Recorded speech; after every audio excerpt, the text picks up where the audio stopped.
Hello, all guys, gals, and non-binary pals. Welcome to the Knockouts Podcast, brought to you on YouTube, on Spotify, on Google, and Apple Podcasts. I'm Austin. I'm a knockout. I watch a lot of wrestling, and I am in a great mood. Well, I'm David. I'm a noob and haven't watched nearly as much wrestling. All right, great. Good to hear it. You thought I was gonna give the Brawl For All some kind of special send-off? Ha! No. No, I'm doing this. I'm giving Brawl For all the flowers that the Fed itself fucking did on its way out, which is to say 0. No, last time I started off in such a bad mood last time we were here, but today I am feeling great. Don't let anyone ever tell you that repression is unhealthy and bad for you. Wait, hold up. Wait, no. I assumed we were practicing healthy coping mechanisms, Austin. Hold up. Nope. If I repress hard enough, why I, in fact, can just forget the last episode of this arc ever happened. No, stop it. No. Yeah, so we're finishing the Brawl For All today on the August 24th, 1998 episode of Raw. Despite that we are, Austin. Despite all the big hype up, this tournament does not end at SummerSlam, happening 6 days later. Wonder why. Like, they had room to put it on SummerSlam. I was just going to list the SummerSlam 98 card right now. Sure is interesting that they just didn't. Wonder why that happened. Yeah, SummerSlam 98 features such classics as D'Lo Brown versus Val Venus, The Oddities versus Kai and Tai, X-Pac versus Jeff Jarrett. Okay, well, I did know about that one, but that's also what? Edge and Sable versus Jacqueline and Mark Marrow, Ken Shamrock versus Owen Hart. Edge and Sable, what? The New Age Outlaws versus Mankind. You know, there was room to get that Brawl For All final in here. What? Did D'Lo Brown and Val Venus need 15 minutes on pay-per-view to end in a disqualification? What the I would fuck argue, is this SummerSlam card? What the hell? Most people agree that SummerSlam 98 is kind of bleh. Yeah, it sounds like okay, I knew X-Pac versus Jeff Jarrett was a thing. No idea why though. I know why Ken Shamrock versus Owen Hart is a thing. I don't know why any of that other stuff, we have that whole DX versus Nation feud. Good to know that's not getting any payoff at fucking SummerSlam. It's just Triple H and The Rock. Everything else, fuck you. Doesn't matter. Not going anywhere. Oh yeah, we do have okay, yeah. Well, okay, main event Triple H and The Rock. That is fair, and isn't that a good one? Yes, it is. And then of course Stone Cold and The Undertaker. I didn't mention the two that are good, important matches. Actually, yeah, just all the rest that are what the fuck is happening here. Yeah, and the Oddities having a pay-per-view match. Well, it's because ICP was there to do the entrance live. That's why they had a 10-minute match with Kai and Tai. Yeah, Kai and Tai, who now have nothing to do with Val Venus. We're just shuffling D'Lo Brown in there, but we got to give Kai and Tai something to do. Give them Oddities. What? Whatever. Okay, this is bad. This is all bad. But no, instead, on this episode, we get the Brawl For All final. Bart Gunn, who has wowed us all with his knockout punch. He's definitely wowed JR and not made JR fuming, hopping mad. Mm-hmm. And I demand respect. You will respect me. Yeah, okay. Calm down. We can talk about this. You will respect. Oh, geez. All right, fine. Yeah. And then versus Bradshaw, who Vince Russo really, really wanted to get knocked out in this tournament, and yet that hasn't even come close to happening. I know Bradshaw's almost certainly going to lose this, but the way I will laugh my whole ass off when Vince Russo's entire dumb fuck reasoning for this whole tournament does not happen. I would that would be the greatest like artistic stroke of this dumb fuck work competition or shoot competition. Oh, okay. Anyway, Mm-hmm. So last time we were here, uh, let's just go over the Raw results for August 17th in order. A show opened with Stone Cold Steve Austin bringing a hearse to the ring and saying that he is going to stick the Undertaker in that back of that hearse. And if Vince gets in his way, he will also stick Vince in the hearse, and they're going to go on the highway to hell at 110 miles an hour. yes. Undertaker Uh, is looking to get a speeding ticket. yes. We as last time, Raw had to run at the same time as Bill Clinton's Oh, testimony in fuck front me. of I forgot about this. I don't know how you could in front of Ken Starr's But committee. repression, Austin. That's true. See, healthy over the Bill Clinton having to testify in front of Kenneth Starr over the Monica Lewinsky thing. It's when he says, "I did not have sexual relations with that woman."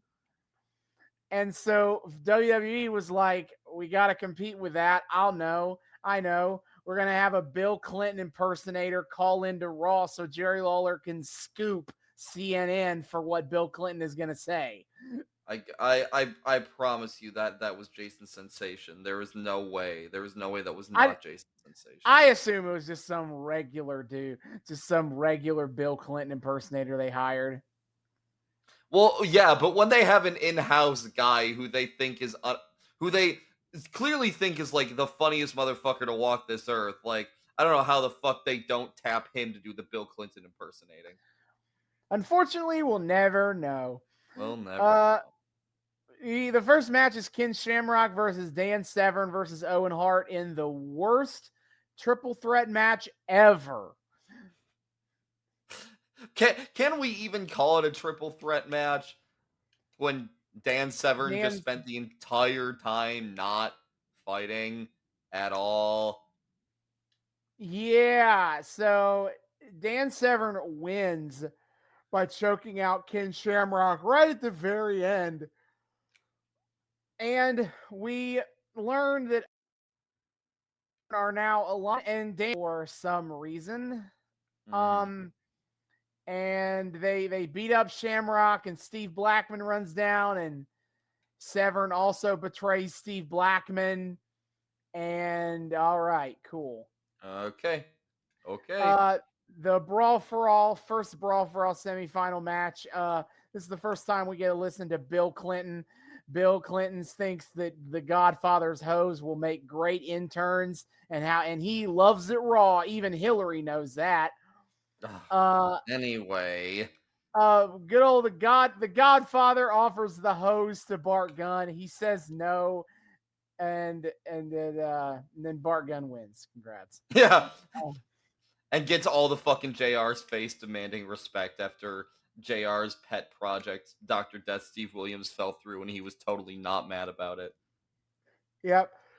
We get Gangrel debuting against Brian Christopher in the best part of the night because we get Gangrel's sick entrance with the theme coming out to a ring dumb of fire. fucking squash match, highlight of the goddamn episode. Mm-hmm. But a good key point is that Gangrel is very obviously a vampire, but they're not going to say that out loud in so many words. Don't want to call him a vampire. But Gangrel wins, obviously. Shamrock and Blackman swear revenge, and Shamrock is like, they're going to need 2 hospital beds for Owen and Severn after I'm done with them. Thank you. We get the Disciples of Apocalypse versus Farouk and Scorpio. Bill Clinton calls back in to say that, he's done, his job is getting done. The economy's going great. And the more time he gets to play, the better he is at his job. So he makes a lot of innuendos about this. Anyway, DOA do twin magic and win. Woohoo! Yay! Degeneration X and the Nation of Domination have a street fight where everyone starts punching each other, and then The Rock, and then once everyone gets laid out, The Rock just grabs his IC title and leaves, and I guess the match is over. That the least sensical match of the entire fucking night, where they started the match during the last match and then made whole other entrances, and then it ends because shrug. There the is nation no, just decides to stop fighting, and they're like, "All everyone's right, like, we win." yeah, okay, I guess. What was that? But Jeff Jarrett and Southern Justice jumped X-Pac. I guess that's helpful for that pay-per-view match we're gonna do in next week.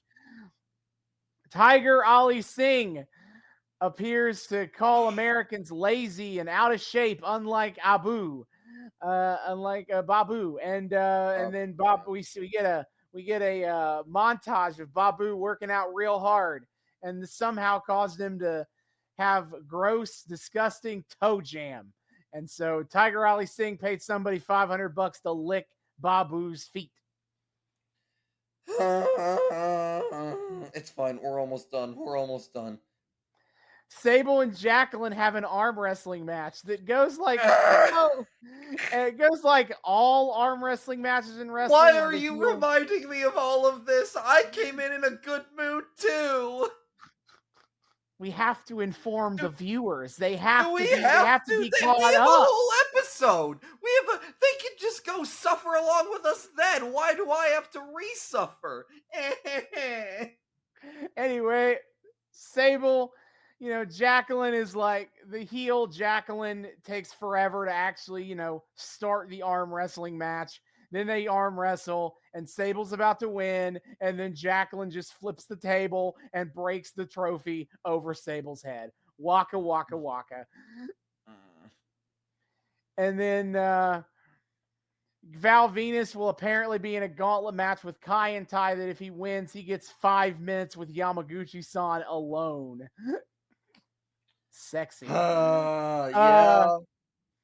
Draws World. He's got a tattoo of the dog in Garfield killing himself. He's so edgy. He's great. And then Bradshaw kicks his ass in the Brawl For All on the other Brawl For All semifinal match. Well, glad we're done with that. Al Snow was at a bar and Head got drunk. And now Head can't drive home because if he gets one more point on his license, he's gonna lose it. Unironically charming segment. Dustin Reynolds suggests that we all should read a book instead of watching Raw, such as his favorite book, the New Testament. With my man, Jesus Christ. Yeah. Dustin Reynolds would be great as a trying to be hip youth pastor. Oh God, no. Like the kind of youth pastor who like sees Jesus is my N-word and is like, yes. Finally, I'm reaching the kids. You know that Dustin Reynolds is out here doing his. Now I once found myself tempted by the evils of homosexuality. But then I found the Lord, and he showed me the error of my ways. The Lord said unto me, bro, why the heck are you wearing that black and gold face paint all the time? Why are you trying to dress like an Oscar statue? And also, why are you gay? And I said, well, geez, Lord, that's a great question. I don't know. And Lord said, stop it. And I said, okay. And then a few years later, the Lord asked, why are you faking Tourette's? Fuck. Why did he have all of the worst gimmicks? No, Dustin Rose deserves better. Anyway, Sable comes back out and demands a fight, and Jacqueline's like, well, me and Mark Mayer will fight you at SummerSlam. And then the oddities show up in the locker room and kick their ass. Austin is still waiting for the Undertaker. There's like 20 minutes left in the show. Undertaker hasn't shown up to work yet. Val Venus comes out in a big pink super soaker and proceeds to lose the he beats up on almost all of Kai and Tai, but Taka Michinoku luckily but Taka Michinoku saves me from killing myself by actually beating Val Venus, which I was not expecting to happen. But then Val Venus takes his super soaker and just sexually assaults everybody by spraying them with his jizz. I will say that again. Val Venus in kayfabe had a super soaker full of his own jizz. Hey, we don't know what that we don't know what that clear liquid was coming out of that. Lawler literally said it was his DNA. I don't listen to anything Lawler has to say. Yeah, well, Lawler apparently had the president on the line earlier, so maybe we should start listening to him. He's clearly a journalistic authority around these goddamn parts. Oh yeah, Bill Clinton called in and was like, no, and was like, I did not have sexual relation with he didn't have an inappropriate relationship with that woman. It was just good sex. And then he's like, we gotta get in the ring. And then he's like, next week in Philly, let me get in the ring with Ken Starr. We'll settle this that way. Kill me. And then at the very end of the show, Undertaker's music hits, and then out comes the Undertaker, allegedly. And then Austin shows up, and then the Undertaker turns around and gasps, "It's Kane." My God, it's Kane! And so they fight for 5 minutes up to the hearse. And then Undertaker tosses Kane in the hearse. But then suddenly when he goes to open the door and drive off, Undertaker teleported into the hearse. And then he drove off to Kane. And then that's it. That's how the episode ended. Christ almighty. Oh, this era sucks so hard. We're almost done. Holy shit. Yeah, so if you want to watch the end of the Brawl For All with us, why would you? I mean, I thought we were telling. I thought I rattled off the results of a really compelling episode of Raw. You got to know what happens next. We gotta know. Yeah, you can do that at Peacock, NBC Universal's streaming service. WWE licenses all their content with them. And yeah, we'll be back in the back half to discuss the August 24th, 1998 episode of Raw is War.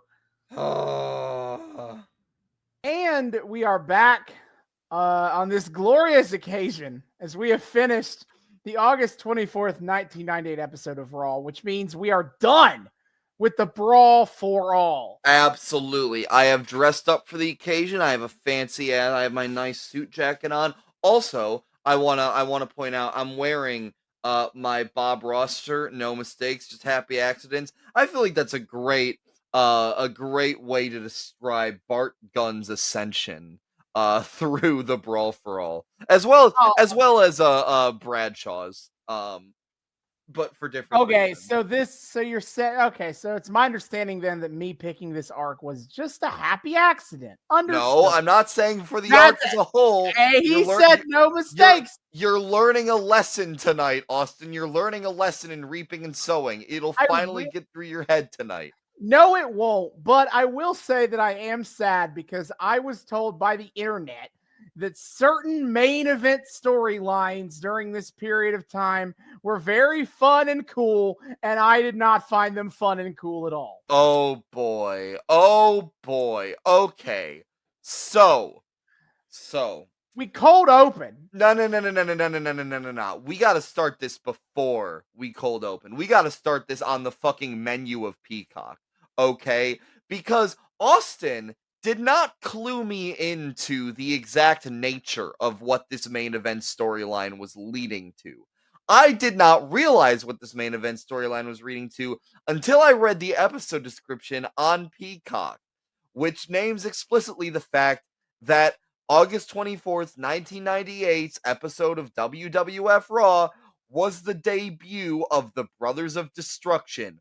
All this tedious cahoots bullshit that we have endlessly lampooned for being the most wheel spinny shit ever was the lead up to one of the most iconic tag teams in all of wrestling history. What? And I can't even pretend this is like we've all forgotten the bad storyline, because again, the internet told me that summer in 98, this all Kane, Undertaker, and Mankind and Stone Cold was all super cool. Yeah, well, I went to this arc being like, I'm going to sit through this dumbass Brawl for All shit, but at least I'll have the fun main event stuff. At least the DX versus Nation stuff should be pretty fun. There will be highlights. We'll get to that. We'll get to that. Oh, won't we? And I have in fact walked away with it with basically nothing fun to say, except there was an ironic enjoyment of Val Venus at eventually. You know what the worst part is? The ultimate terrible irony. The highlight of this actually became the Brawl for All for me. Ironically, I found myself looking forward to the Brawl for All more than anything else on this fucking show. What? So, like, this arc is up there with me with the Undertaker v. Undertaker arc for, like, most disappointing arcs on this podcast. You know,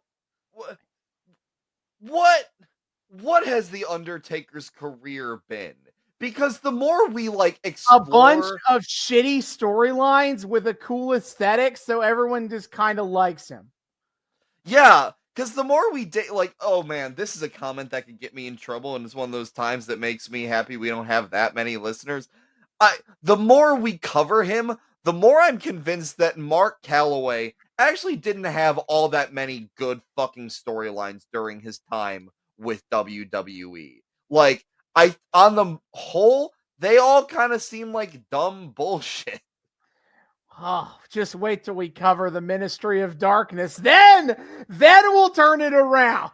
Oh yeah? Oh, I can't wait. Hey, the Druids are here, man. Fucking it's happening. Oh my god. All right, so yeah, we cold open to Undertaker and Kane walking out of the same room. Oh shit. Obviously having just come from family therapy, Undertaker, you couldn't hear it super well, but Undertaker was saying to Kane as they exited that room that I statement activity was really useful in understanding why you're still hurt over the house fire incident. Sure. I can't explain what else was going on. Like, you know, they just needed to really sit down and talk it out. All right, we begin this episode Hold up. Well, how are we holding up? We get the intro video. And I made a note to myself that we are finally going to look up the lyrics to Thorn in Your Eye. Oh my god. And I want you to know this was truly worth this. The lyrics to the opening part of Raw. Too much dark and not enough sky. Why am I the thorn in your eye? That's it. Oh, really? I mean, there's a whole song to it. There's a whole song. But that's the clip that is the lyrical genius. William Shakespeare is rolling in his grave right now. Oh, wow, baby. Fuck me. Okay, Jesus.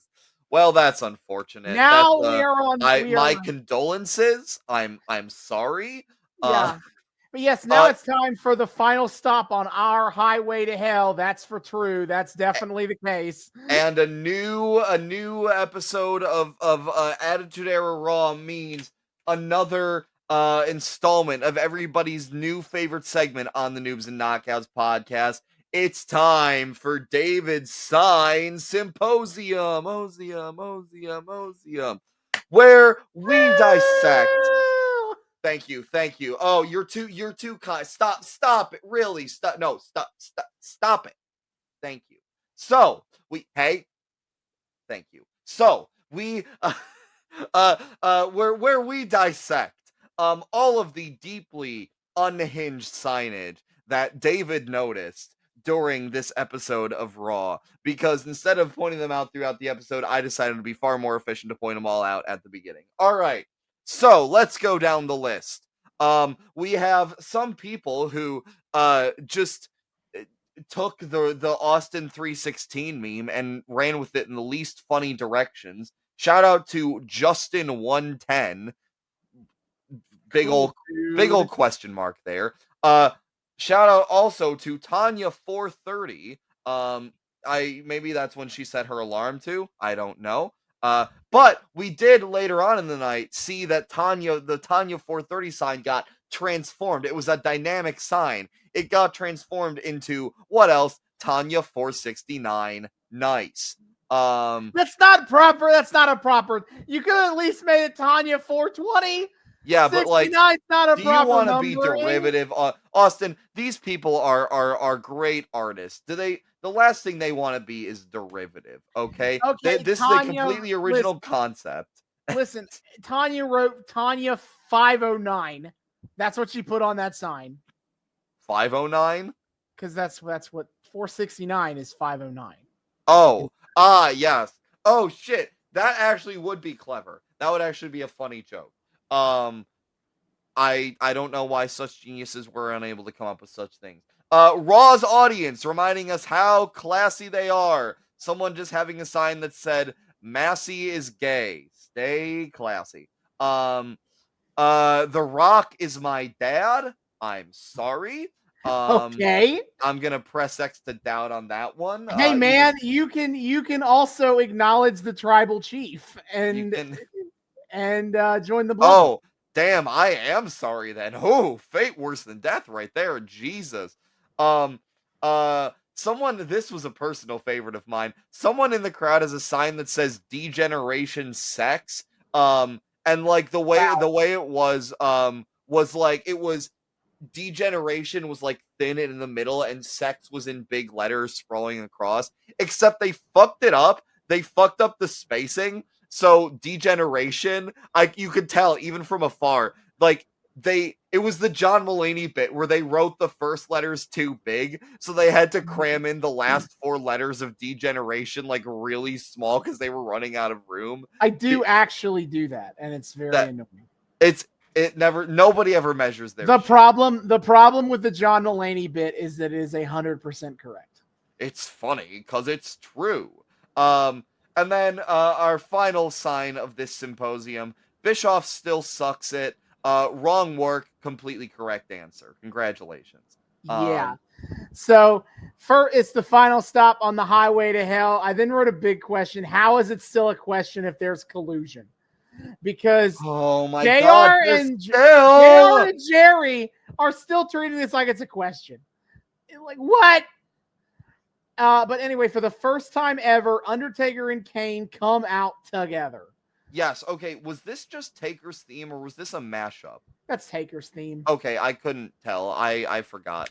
And Kane getting hit big style with the laser pointers. Oh, so many laser pointers going at Kane today. Ooh, these laser pointers were making me actively angry tonight. Like, all these momentous moments in WWF history occurring, and they're all just ruined by fucking laser pointers.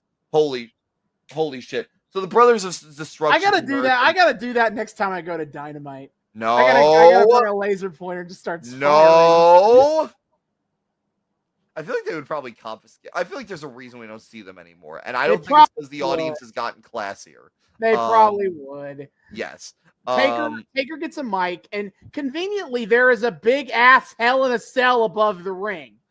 Which everybody is very confused about, by the by. We'll get to that in a second. Yeah, but I also want to point out that the Brothers of Destruction, newly formed, are stalking their way to the ring and are getting boos, as you do. And then Taker grabs a mic and says some shit. I don't think I No, wrote he it doesn't down. say anything because Vince comes Oh, out immediately. yeah, Vince comes out, who also gets booed. This audience is just having a bad time. Classic heel versus heel Vince matchup. looking super smug about knowing a thing everyone figured out weeks ago.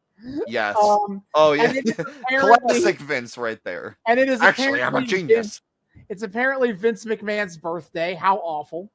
It made me realize I've always felt this weird sense of existential dread every year in October or on August 24th. Now I know why. Curse you, and Vince so McMahon. Vince is like, well, finally, Undertaker and Kane have come out of the casket. To which He I said wrote, that like it was clever. I wrote that. I wrote gay. And so Jerry Lawler disagrees with my assertion that was not clever, as he lets out the biggest belly laugh I think I've ever heard out of him. Also, I on the subject of the Hell in a Cell cage hanging above them, JR talks about this in the most confusing way humanly possible. He says of McMahon, I bet he knows why the hell is hanging over our heads. The cell, I should say. What are you saying, Jim? Jim. Well, this is the best television since President Clinton's Mea Culpa a week ago. Right here on Raw. That was on Raw. Raw keeps winning. Raw keeps winning. Raw keeps winning. Yeah. After all those lies, we finally get to the truth. The Cahoots storyline was actually a deep, thoughtful political allegory. In this essay, I will. Classic Republican here, thinking that the important part was learning that Clinton got a blowjob. Yeah, absolutely. So Vince is like, the truth is, I told you so. So more laser pointers. More laser pointers. The laser pointers were out of fucking control. They were on both sides, but they were on Kane and Taker's front sides. They were on their back sides. This shit was everywhere. It's out of hand. All of you need to stop it. Get some help. Vince is like, there is no doubt that combined, Taker and Kane make the most destructive force in the history of the WWF. And with Kane at his side, there's no doubt Undertaker doesn't need Vince McMahon to become champion at SummerSlam. And Vince reiterates that Undertaker will be the WWF champion at walking out of SummerSlam. But Vince wants to point out that during Undertaker's reign, there will come a time when Undertaker needs Vince McMahon for my wisdom, for my brilliant strategy. As he's rambling about this, at one point, Taker's just not responding. And Vince tries to be like, hey, I'm talking to you. And Taker just steps to him. And Vince's like, whoa, now. Holy shit. You will need Vince McMahon for my friendship. So he asks Taker, friend or foe? Now, before this night is over, think about that. Before this night is over, I want an answer. He needs that answer on his desk by the end of day. Thank you.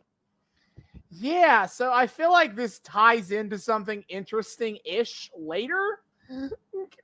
Yeah. But this is kind of weird now. It's just him being like, yeah, okay, I guess you got one over on me. You don't need me after all, but one day.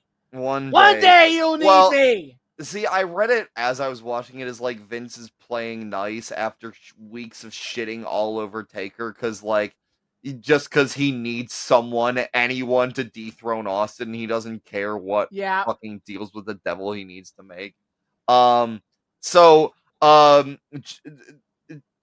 ends, or the promo we think is going to end. JR is still very confused why there's a heck in the set cage hanging above them.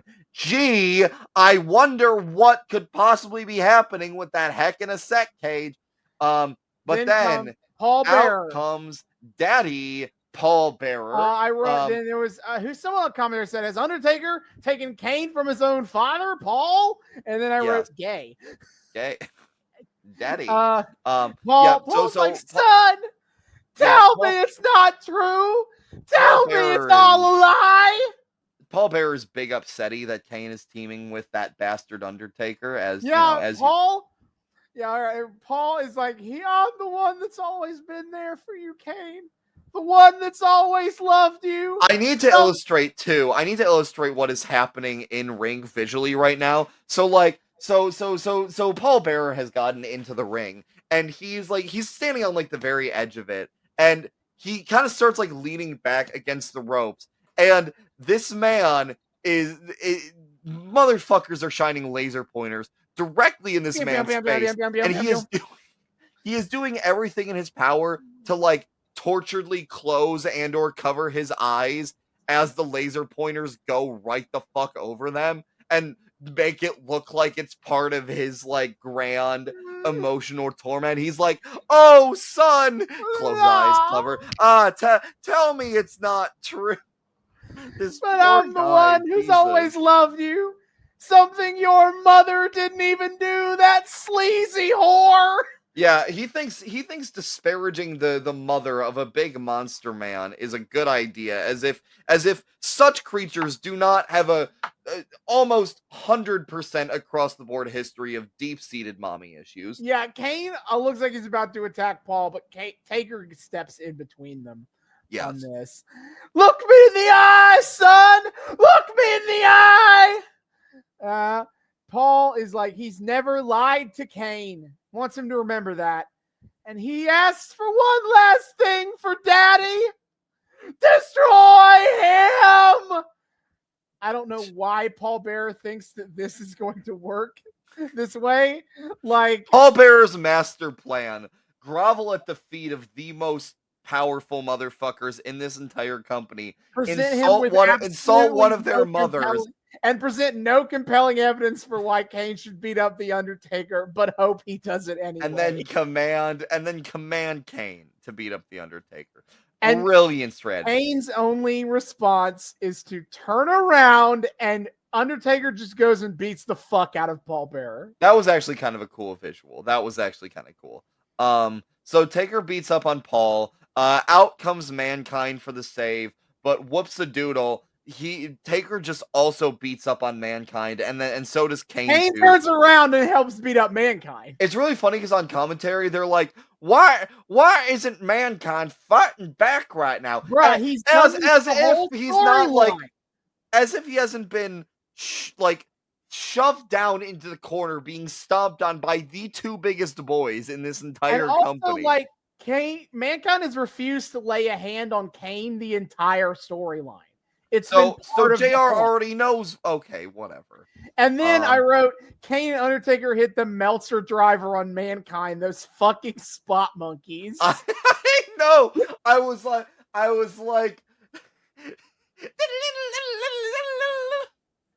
Yeah. So for people who don't know what the fuck that is, the elite. The elite. But for people who don't know what the Meltzer driver is, it's a move the Young Bucks do. Basically, Kane gets Undertaker, or is it Undertaker? Does Undertaker do the pile driver, or does Kane do the pile driver? Undertaker does the pile driver. Okay, Undertaker does the pile driver, and Kane jumps from the top rope and like hits down on Mankind as Undertaker hits the pile driver. Yeah, or it's a spike tombstone is what they call it. Mm-hmm. Which is a great name. And I have to say, I love the Bucks. I think the Meltzer driver consistently looks like shit, and that Brothers of Destruction pulled it off way better. I mean, it does. They've struggled to time it out right before. It's nice now that they finish with the BTE trigger instead. Yes. I much prefer the BTE trigger. Anyway, Vince at this point pipes back in. He's like, there's only one man left standing between you and the WWF Championship, and that man is quaking in his boots. And then Stone Cold's like, how fucking dare you say that? Yeah. Vince, of course, takes this moment to get on mic and give a Stone Cold totally isn't going to make an entrance during this promo. And sure enough, Stone Cold makes an entrance during the promo. But then, whoa, there's a wall of fire on the ramp. This didn't... The way he reacted to it and the way it went off made this wall of fire look like it was not totally planned. Like, he seemed legitimately surprised by it, and it also seemed like an accidental detonation. Maybe I'm wrong. I just think I think he's supposed to be like, what the fuck was this? And then like think it's dangerous, but also it is a thin line of fire in the dead center of the ramp.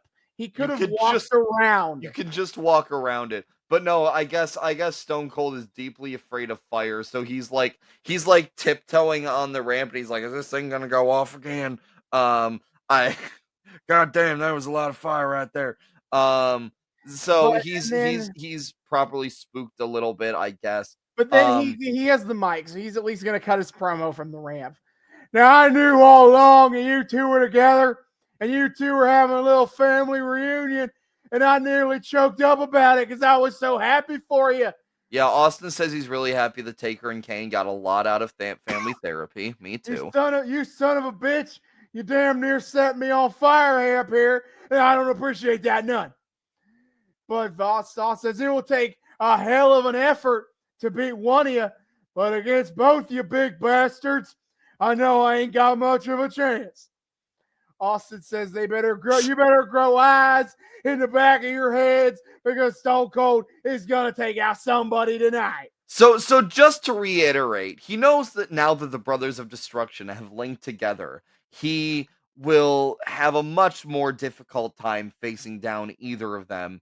So his game plan tonight is to just fucking kill one of them. Just assassinate.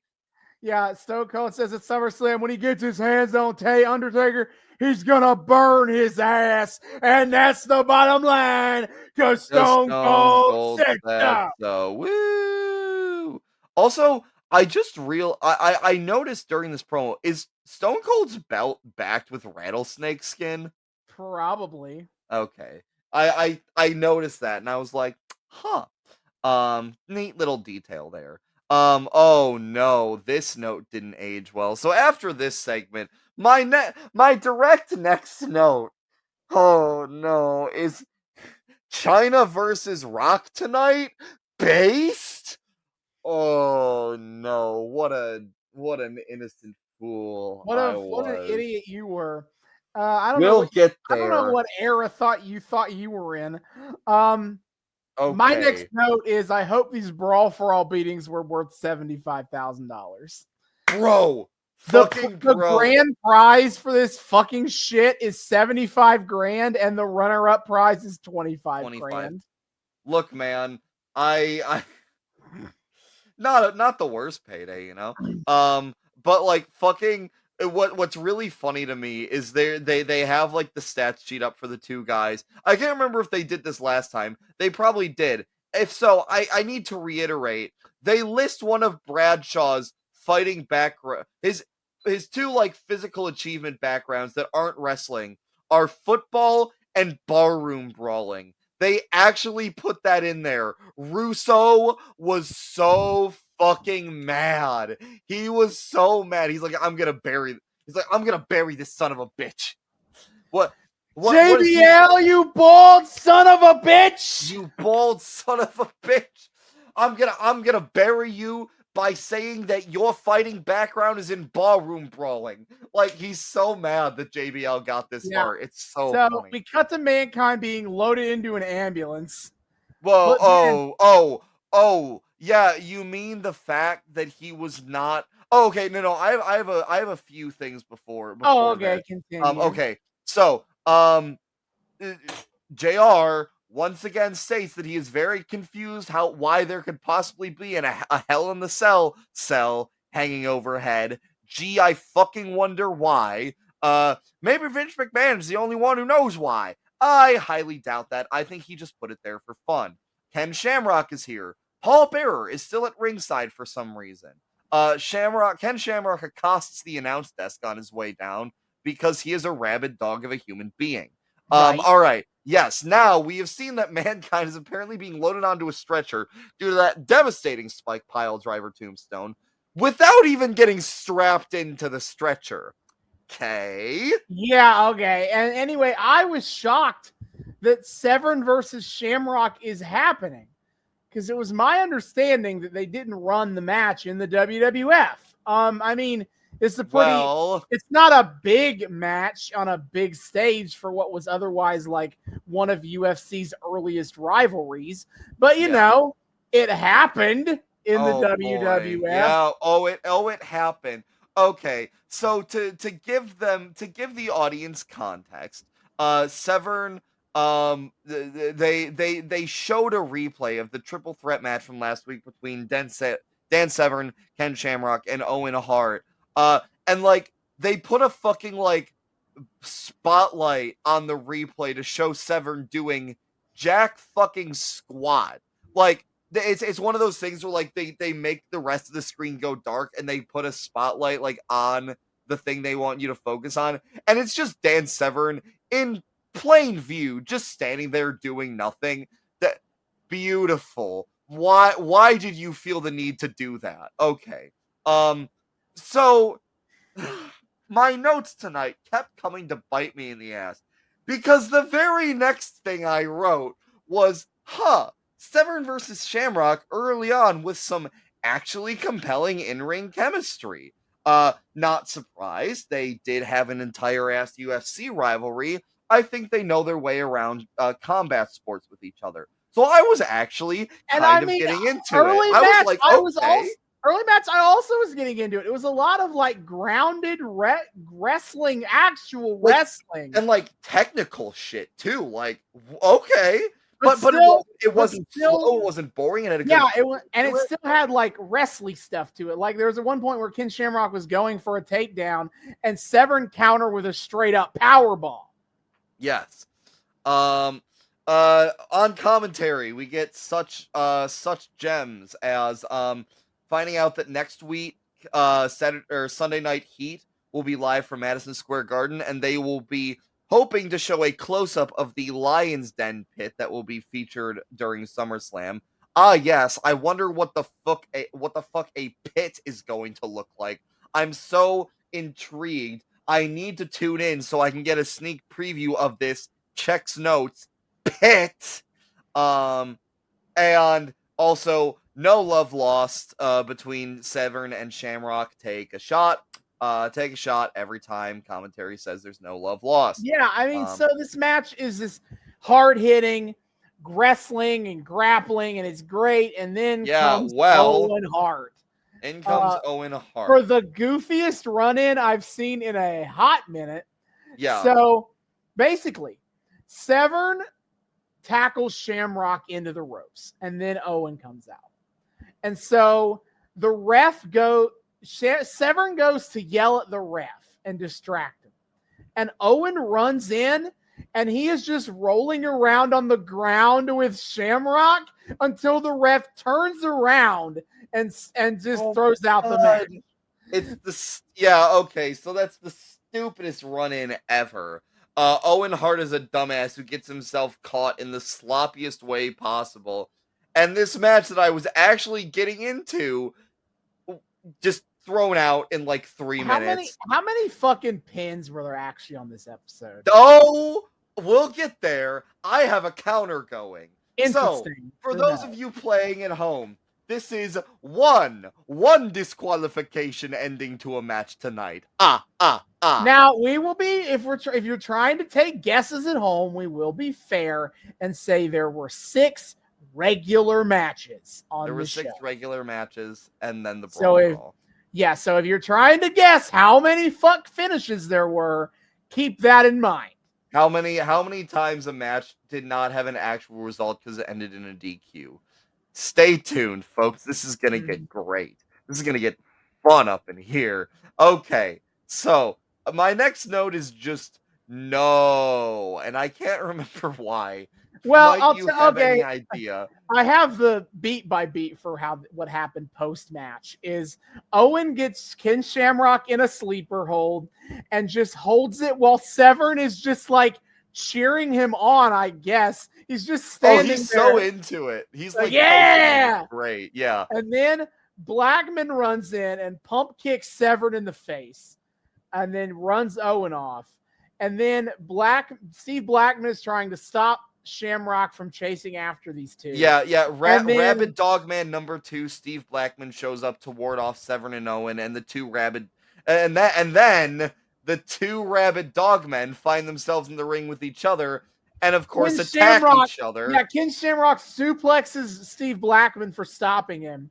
And then Steve Blackman gets a suplex of his own before the refs come to break things up. Yeah. The refs come to break things up. They get Blackman out of there. Rabid Dogman number 1, Rabid Dogman's all over the ring, and then goes to ringside to slam his head on the ring steps. I did see in the that. most non-concussion inducing way possible. What a sad ending to a month-long friendship on television.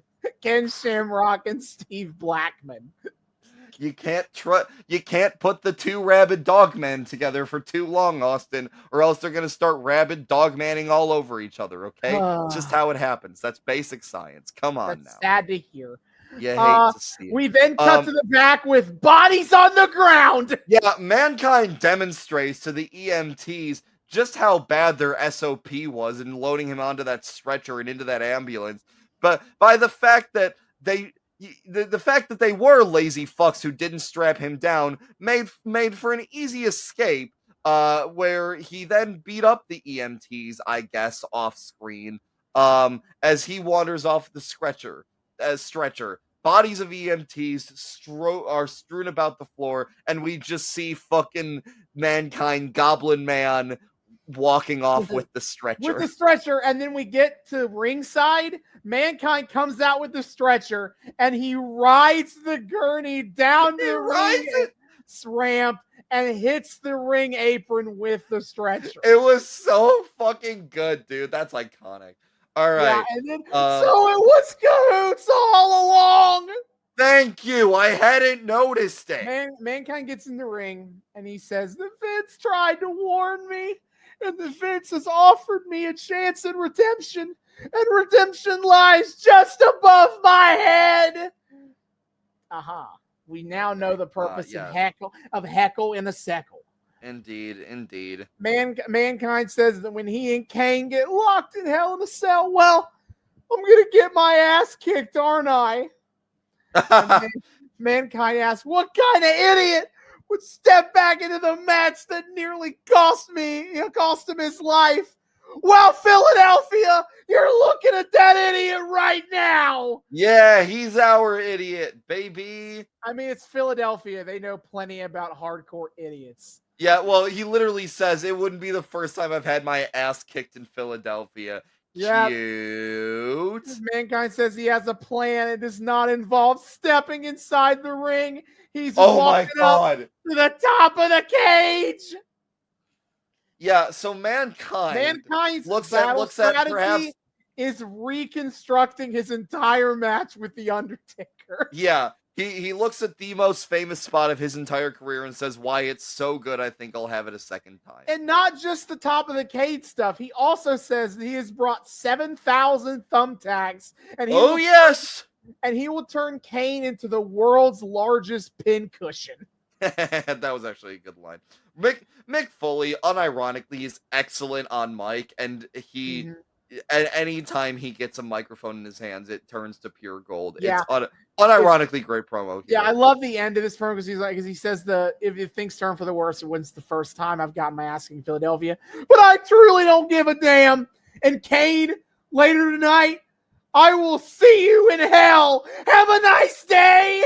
That was so good.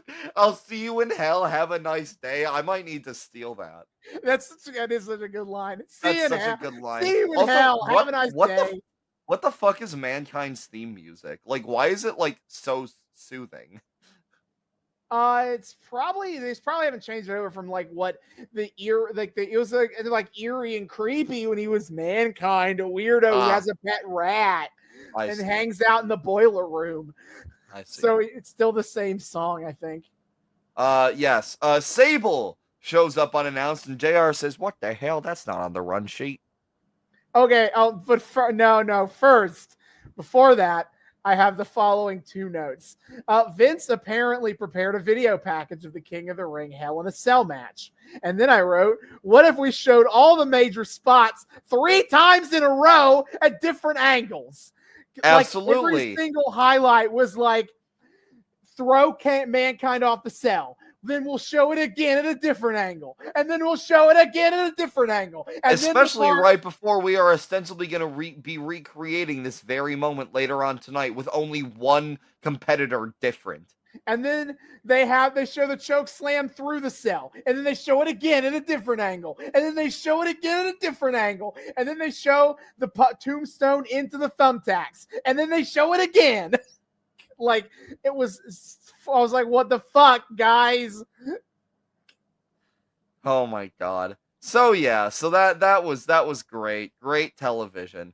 So Sable is here unannounced. Everybody's very confused. Sable basically gets on mic and is like, all right, I'm here to introduce my friends. Being accompanied to the ring tonight by the oddities, I give you Kurgan. Other member of the oddities. Who? How can you not remember Kurgan of the Truth Commission? Don Callis' best stable. What the fuck? The fuck kind of name is Kurgan? That's the kind of name you give your kid if you just abjectly hate them out of the womb. If you hate them in utero. Ah, yes. My boy Kurgan. But this is I can't legally disown him until he's like 18, so this is the closest I can get, is naming him Kurgan.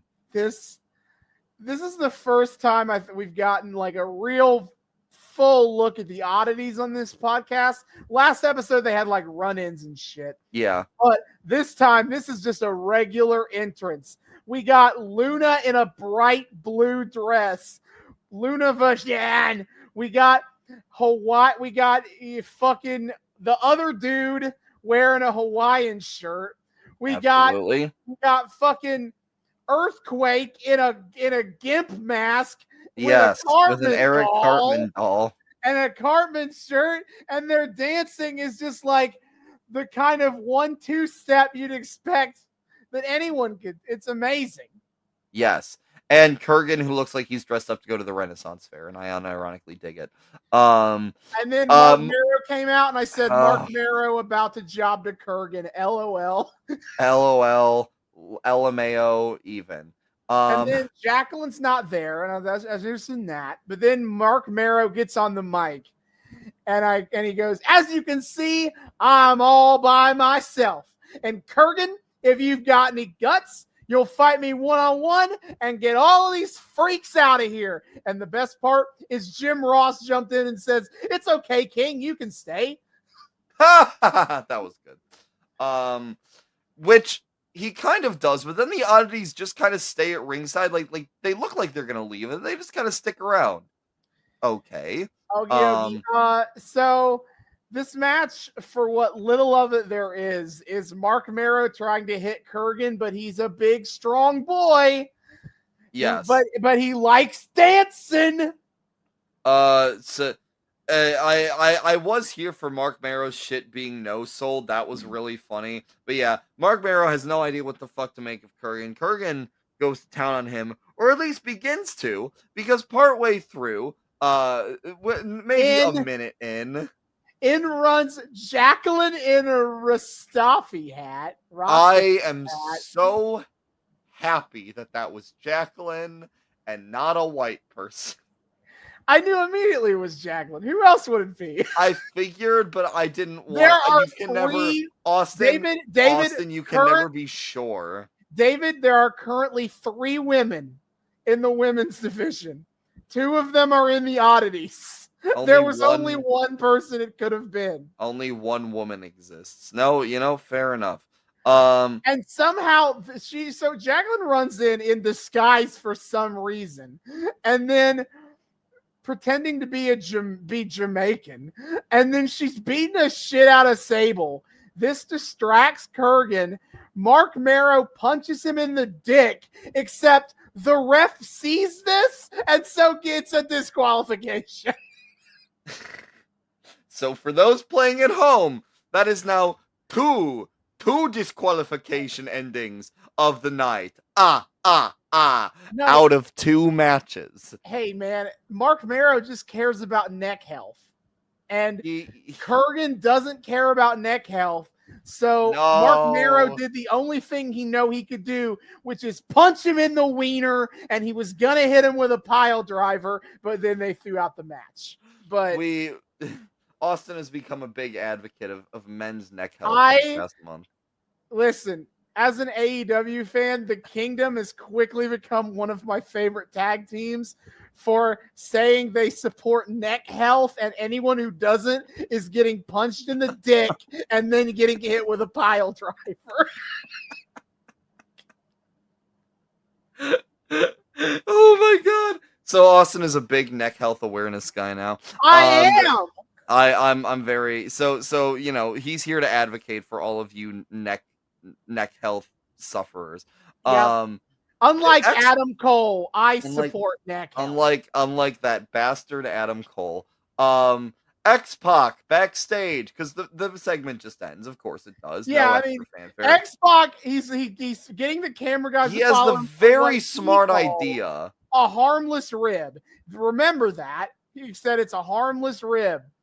And then he gets to this locker room and he's like, zoom in on the boots. I'm Martin Scorsese doing camera, the director here.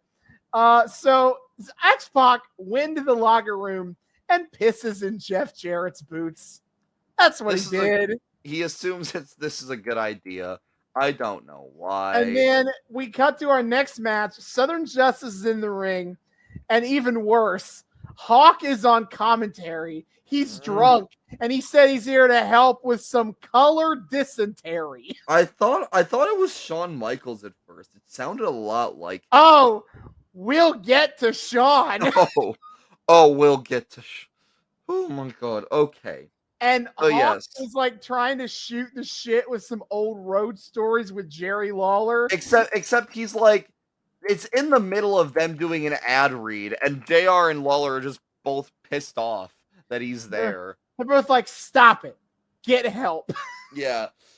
But the match is happening. It's New Age Outlaws versus Southern Justice, and Jeff Jarrett comes down to the ring with Southern Justice. He comes out without shoes on.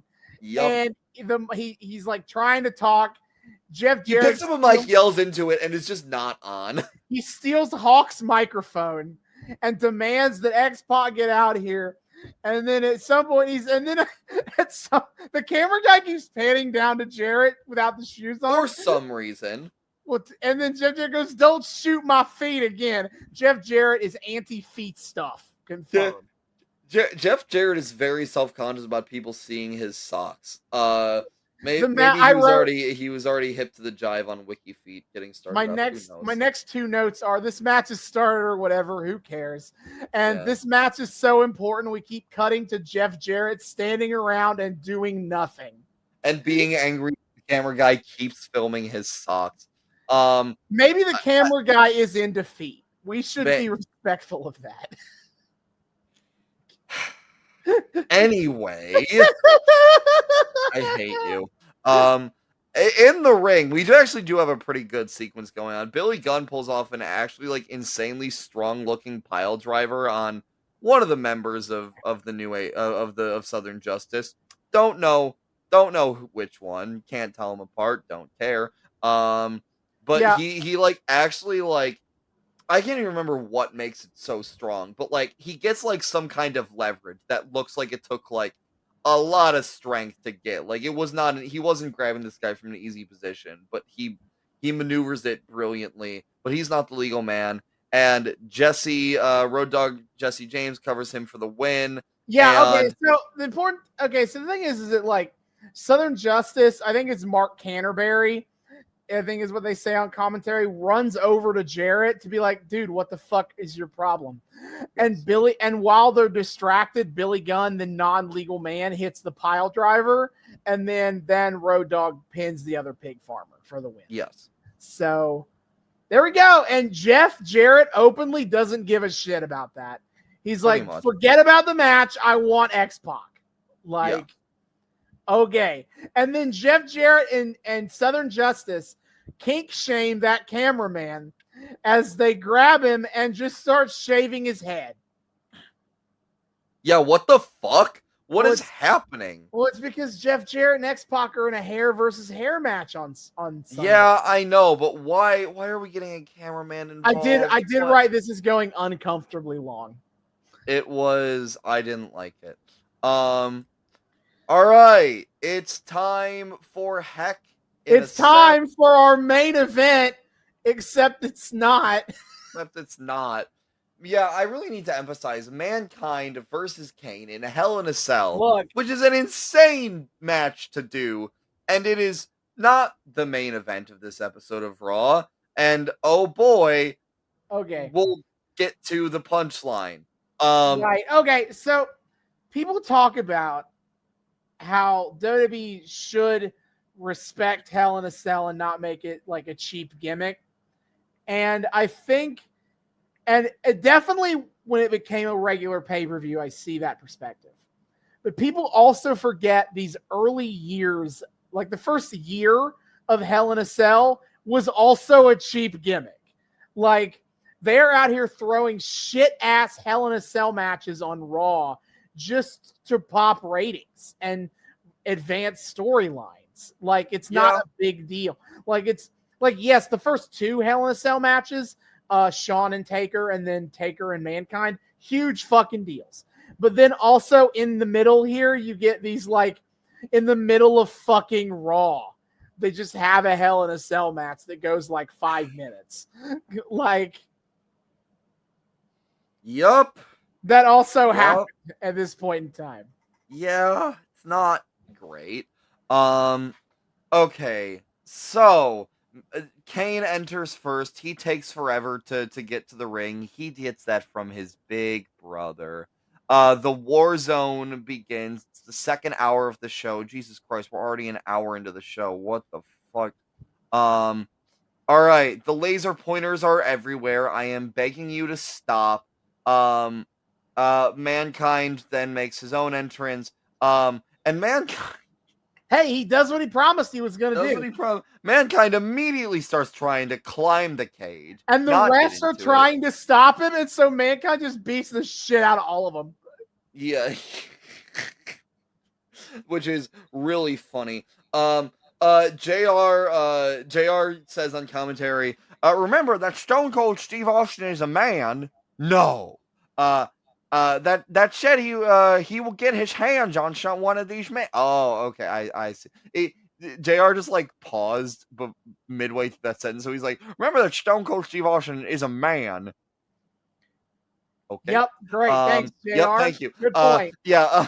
So Mankind tries to chuck a chair up to the top of the cage. This made me feel bad. Fails at it twice, and the second time the chair like falls back down and hits Lawler in the fucking head. He's like, Mankind's like, well, we're not doing that again. Yeah, Mankind, he just says fuck it and starts climbing the cage. Mankind starts climbing, and then oh my god, Undertaker is following him. Yes. And then Taker kicks Mankind off the cell wall, and oh my god, Mankind went through the announce table again. Bro, this shit was so fucking funny though, cause like, so Mankind starts climbing the cage. Taker starts climbing the cage after him, grabs Mankind, throws him off. He goes through the announce table. But I noticed this time, as he goes through the announce table, we see just barely in the corner, Jim Ross laying completely prone while on commentary screaming, "It's happened again! Mankind's body went splat on the concrete!" My man is dedicated to his craft. Like, you can see Lawler, like, or not, I keep saying Lawler, you can see fucking JR, like, on his back, head completely up, and he's still, like, barking into his mic. What a king. Lawler goes, "Let's get out of here, JR." And JR, still laying utterly prone, goes, "I wish we could." We're trapped, King. We're in purgatory right now, King. This is our eternal punishment. We can't leave. It's fucking Statler and Waldorf. They realize they're glued to the seats, literally. Yeah. So Kane. This match, it's worth pointing out, this match still has not officially started. No, Kane stalks over, grabs Mankind. He's just beating him all around the outside of the ring, throws him into the cell wall. And then I wrote, but why? Why does Mr. McMahon want Kane and Mankind to destroy each other? And I wrote, Lawler does not have a satisfactory answer to this question. Like, JR tries to get heel justifications, and Lawler sucks total ass at explaining the why. Because what Lawler says is, there are puppets and there are people who pull the strings. Mr. McMahon gets off on pulling people's strings, which, on one hand, heartbreaking. The worst person you know just made a great point. On the other hand, I don't think that answers JR's question, like, at all. It almost reads like tautology. Yeah, you see, Vince McMahon is chaotic neutral. It's why is Mr. McMahon being a bastard man? Because Mr. McMahon is a bastard man. Obviously. Thank you. Kane does get Mankind in the ring, and the refs lock the door so the match can get started. Finally, fantastic. The refs collectively breathe a sigh of fucking relief. And then Kane just keeps beating up Mankind. He gets the steel steps, beats Mankind with the steel steps. Kane does a dive over the top rope to Mankind, and like the Hell in a Cell has a very thin floor between the ring and the cell. Like, you're not supposed to be out there. There's not a lot of room. And Kane dives head ass into that. Yeah, he's insane. Again, I really need to emphasize, Kane versus Mankind is a legitimately insane matchup to do inside Hell in a Cell. And what do they do with it? The opening of fucking Warzone, the second half of Raw, and it's just meant to be kind of a recreation of Hell in a Cell with Mankind and Undertaker. Yeah, they're trying to and then a bullshit, and then a fucking bullshit ass shenanigans fest. Yeah, okay. This is funny though, so after Kane does the dive and he gets back in the ring to go pick up the ring steps, Mankind rolls under the ring. Kane apparently doesn't know that, so he just chucks the steps at where Mankind was. Which, and then he's like, what? Which, like, doing that will just murder a man. Kane was just trying to fucking kill Mankind here, and Mankind luckily was not there. Mankind sneaks into the ring with a steel chair. And the thumbtacks. Gets out the thumbtacks. Kane hits Mankind onto the thumbtacks a little bit, but Mankind gets up, hits Kane with his submission move, the mandible claw, kind of, but then like disengages rebounds off the ropes, strikes Mankind, kicks to Mankind, insane sit out pile driver suplex on Kane into the thumbtacks. Yeah, Mankind pile drivers Mankind into the thumbtacks. Mankind pile drives Kane into the thumbtacks. And it's like a sit out pile driver. I mean, that's how pile drivers normally are. Like that general like fall back and land on your ass is how normal pile drivers are. Only Undertaker. But also, wasn't there like a suplexy element to it? Like he starts like taking Mankind like over his fucking. I don't know. Maybe I'm crazy. No. Kane does survive this naturally. Okay, but he has a bedazzled ass afterward. Yeah, Kane which is great. Kane hits the tombstone pile driver on Mankind.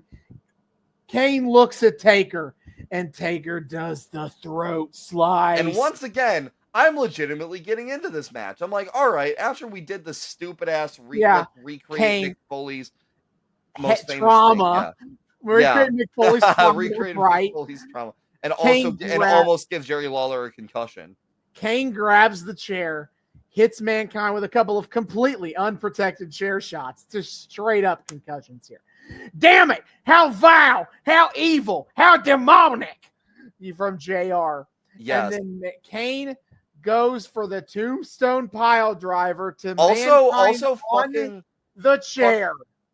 I have to say, they do call Mankind Mick Foley once or twice, which I think, like, at this era, Mick Foley is the only guy who gets called his shoot name on TV. Yeah, they've kind of worked. At this point, they're more open to the idea of like Mick Foley has multiple personality disorder, and Yes. all of these characters, Mankind, Cactus Jack, and Dude Love, are facets of Mick Foley as a person. Okay, yes. As opposed to three separate people, which for some reason they tried to pass that off in the past. Anyway, he's almost got Mankind. He's gonna kill him on this pile driver to the chair, and then Austin runs in from under the ring somehow. I don't know when he got there, and then the match is thrown out. To be clear, a Hell in a Cell match gets thrown out for interference. First of all, that shouldn't be possible. They're locked inside a goddamn cage. Second of all, Hell in a Cell is by its definition a no disqualifications match. How does it end in a fucking disqualification? Ah!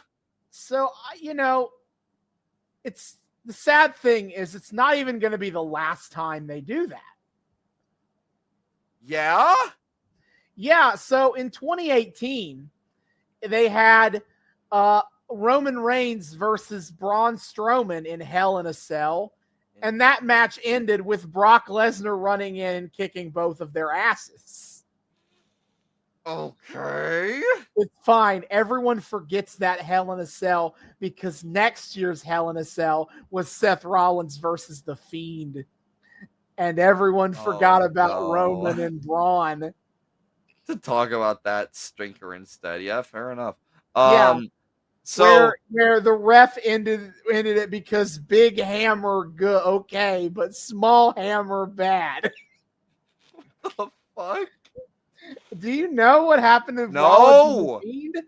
No. Yeah, the Rollins and The Fiend, they had the match structure was basically Seth Rollins using increasingly ridiculous amounts of weapons to try to kill The Fiend, and eventually he hits The Fiend with like a chair on The Fiend's head, and then he uses a sledgehammer to hit the chair into the Fiend, and the ref ends the match on ref stoppage. What the hell? And the joke I just made is because earlier in the match, The Fiend pulled out like a Harley Quinn sized hammer. And that was all fine.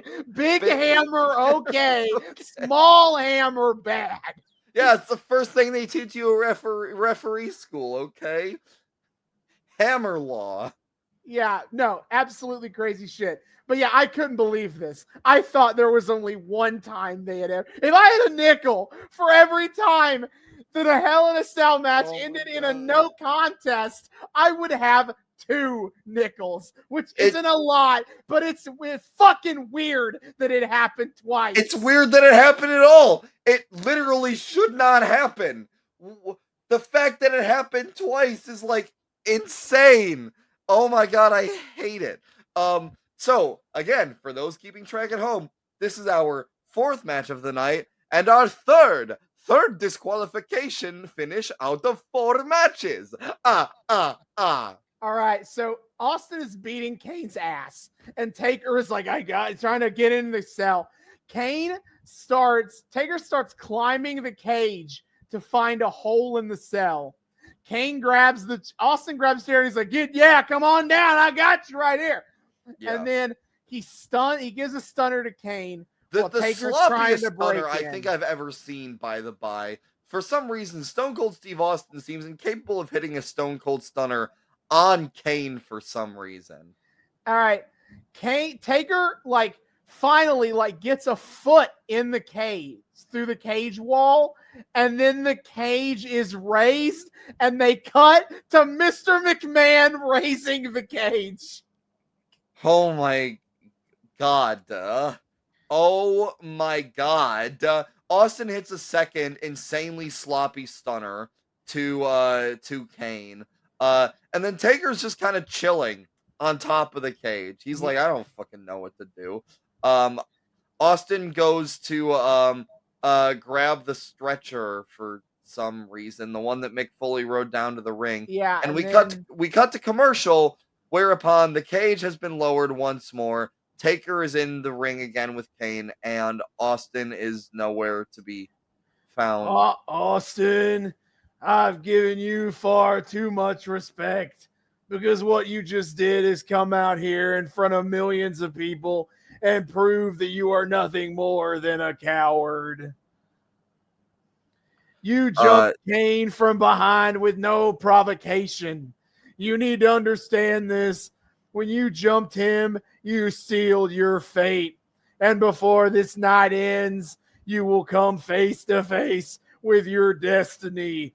This has nothing to do with SummerSlam. This is personal. Yeah, Taker out here simping for his brother. And then he declares that yes, this is now a grudge match of sorts. So I guess that's happening. Cool. They clear everyone out, and out comes China. We get okay. First, I want to say we get the Highway to Hell poster, shown on our screens for the match between Taker and Austin, and the way it's set up is like there's the middle the middle of the graphic is like the Highway to Hell. It's a road that has fire all around it, and then they do the thing where like Austin and Taker's faces are on the edges of the flyer of the poster graphic, and we only see like half of their faces. And I have to say, Stone Cold's face looks like he just smelled something real nasty. Like he's like Stone Cold's like, who farted in here, son? Yeah. All right. We ready to do this? No. I So don't wanna. China's out here, and China's mad about she was asked to stay in the back last week during the Also, like we ever. see like poor beleaguered stage. Well, while China's in the ring cutting a promo, we see like poor beleaguered stagehands like poking a broom into the ring to sweep up thumbtacks. We gotta get that out of there, Yeah. So The Rock comes out with a mic, and then out comes the Nation of Domination. Mark Henry has a ladder with him. Okay. Because The Rock's in a ladder match next on Sunday, we gotta keep that up. So the Nation set up the ladder in the corner for The Rock to go like halfway up the ladder. When you're only halfway up, you're neither up or down anyway.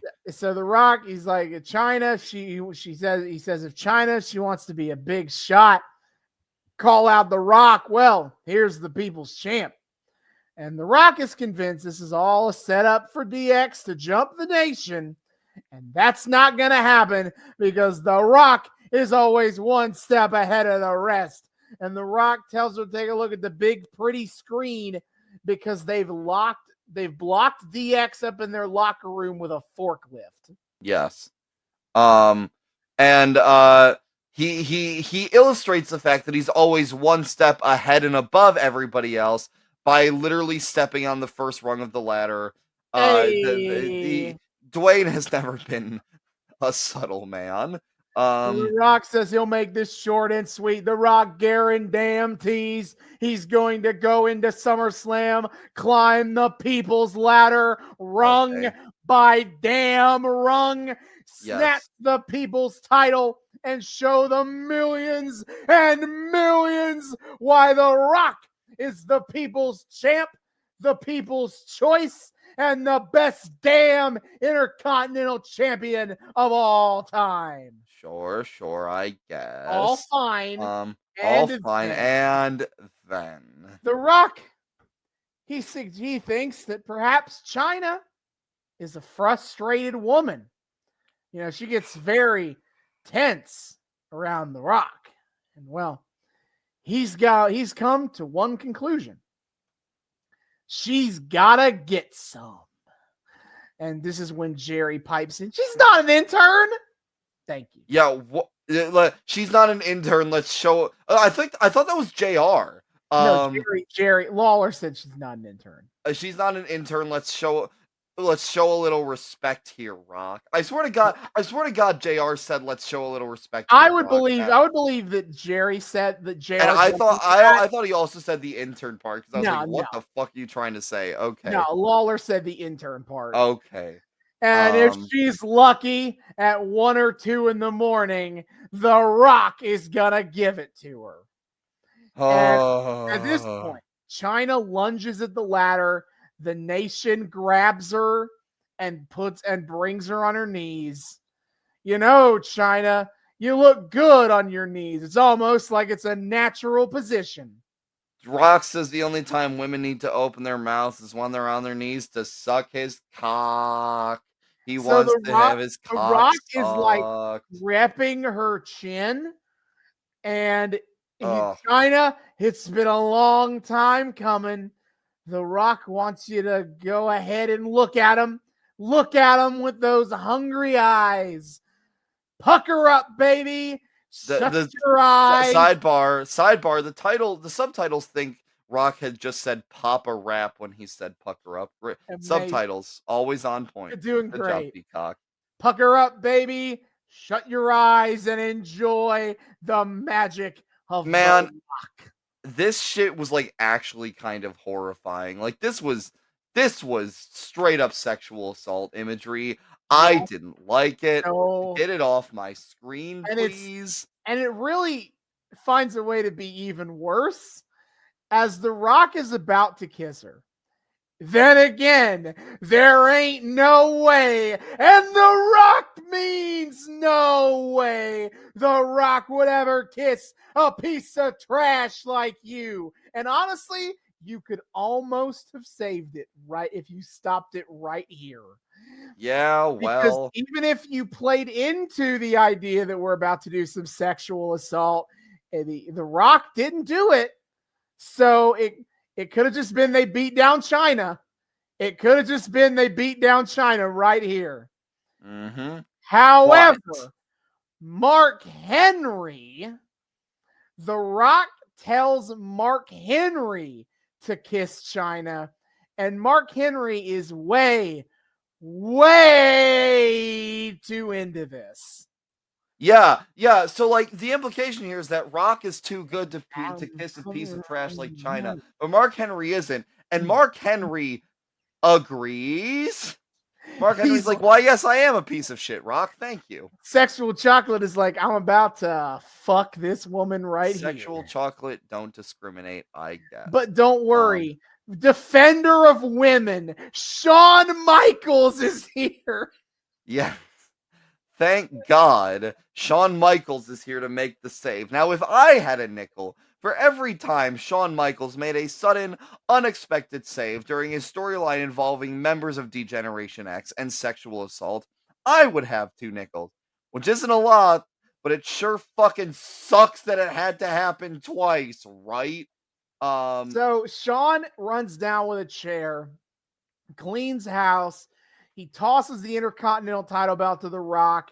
Then he hands the chair over to China, who looks legitimately fucking traumatized about what just happened to her. Yeah. I don't blame her. And then somehow this segment ends with Shawn going over to the announce table and doing his shitty little heartbreak kid dance on the announce table. Naturally.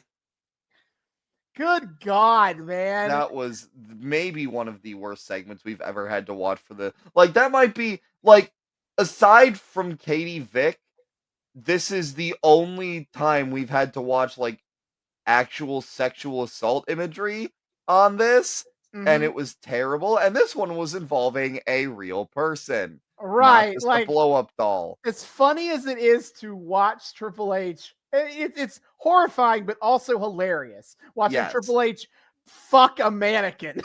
Yes. Like in an active funeral home. Right. That's in many ways hilarious in how bad and stupid it is. Yes. This was just straight up like we were going to sexually assault China. right here, Yes. right now. Oh, great. Yeah. So that was the worst thing ever. And then D-Generation X is rightly pissed about yeah, this. the X got out, and now they're like hunting for the nation in the parking lot. Based. Then, oh no, Sean is staying for commentary. Oh Oh, and God. all the better as whose Speaking of match could it respect, be? speaking of respectful to women, hello, ladies. It's fine. I wrote, oh God, this isn't over. I thought this was over. Of Because course, it's never over. Nothing in the Attitude Era is ever because over. the match is Austin Val Venus versus Taka Michinoku. Michinoku. Now, okay, Jim Ross is asked Sean why he helped right there, and Sean's like, "Well, you know, she looked like she needed help. You know, I love to help damsels in distress. You know." Okay, cool. Okay. But don't worry, Val Venus time. You know, ladies, you can forget about Pat's cheese steaks and try the big Valboskis because I got more meat than your buns can handle. I feel like telling a Philly woman that they need to lay off the cheesesteaks is like an immediate red flag to anyone with any level of self-respect ever. So you fumbled the ball in that one, buddy, but nice try. So, like, Val and Taka Michinoku just start going crazy, and it's understandable why in a second. Yeah, Taka Michinoku once again proving that he's an absolute fucking freak of nature. Moonsault to the apps outside, incredible shit. Big power bomb by Val Venus, and then whoopsie doodles. Here is Triple H with a chair. Val Venus hits the money shot, and then Triple H just runs in with a chair, hits Val Venus, and the match is a no contest. And the match ends in a no contest once more. For those keeping track at home, that is now 5 matches tonight. This is honestly, this is the funniest one because Val Venus hit his finisher and then Triple H hit him with the chair. Like, absolutely. Why did you not just let him pin Taka? Because I'm happy they didn't, because I don't have to watch Taka Michinoku get pinned by Val fucking Venus, and also it makes it even better because this is the 5th match of the night, and 4 DQ finishes. Holy shit! All right, Triple H gets a mic. Rocky, tonight you crossed the line, pal.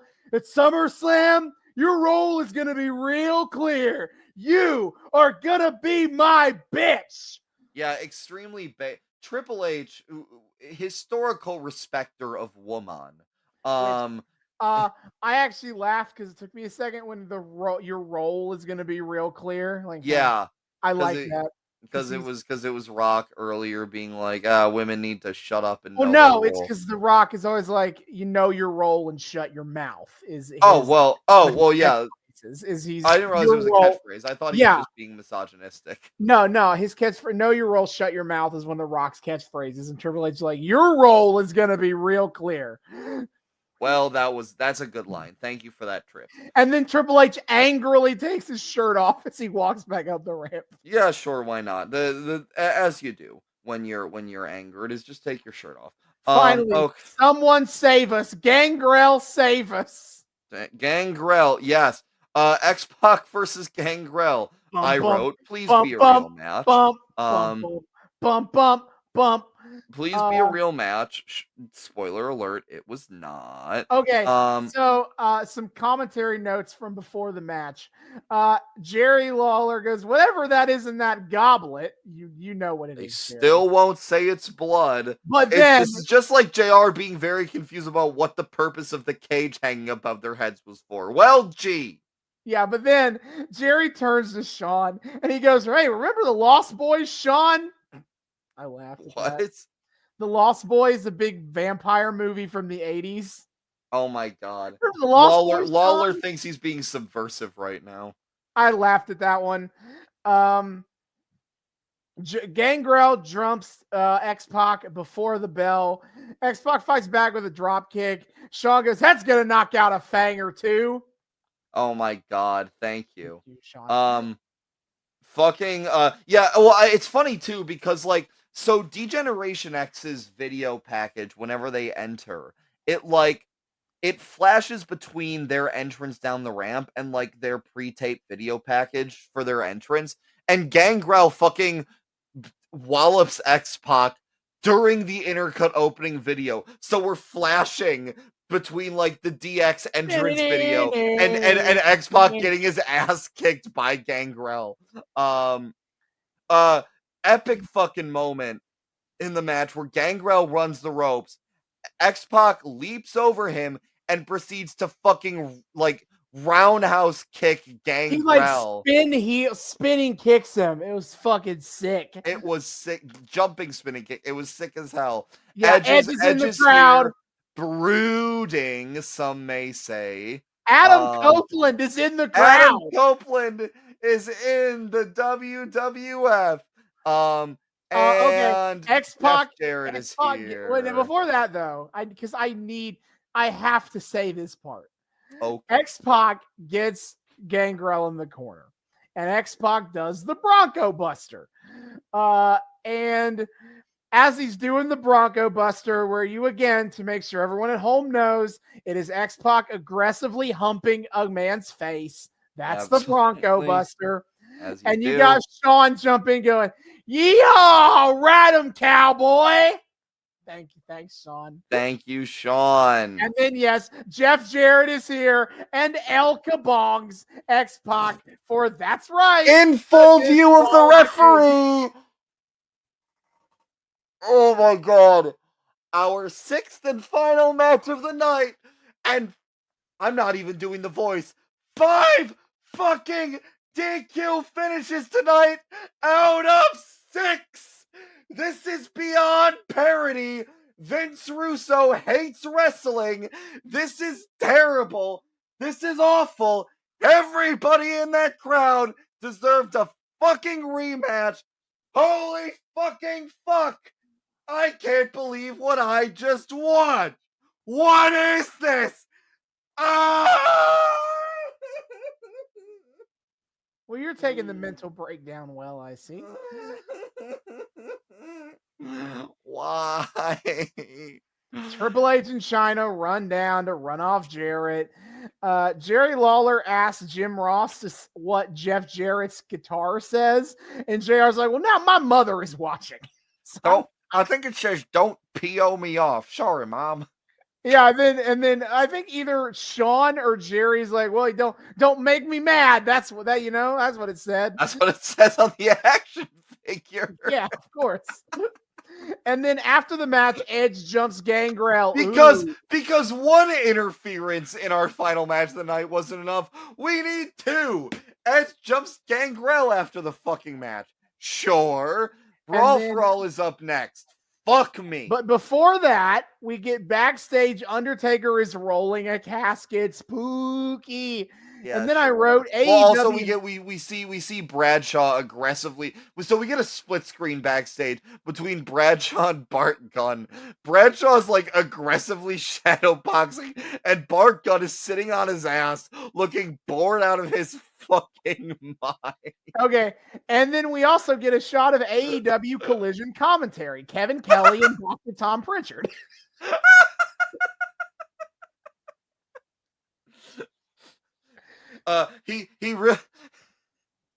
Kevin Kelly says, that Yunder Baker is really great out there, man. Oh my God. Then the final match of the show, Bradshaw and Bart Gunn. Finally, the Brawl for All final. I think the Stridex triple action, by the way, is here to sell you extreme skin cleaning pads via the Brawl for All. Okay, I think I should read my notes here. I think my notes are probably funnier. Wow. Okay. Fuck you. Okay. All right. I wrote. Should I take real notes? Bradshaw just immediately starts throwing punches. Bart, No. There's a whole lead up. Excuse you. I don't give a shit about the lead up. I just need to say something, okay? Something I never thought I would say. Come on, Bradshaw. Let's fucking go.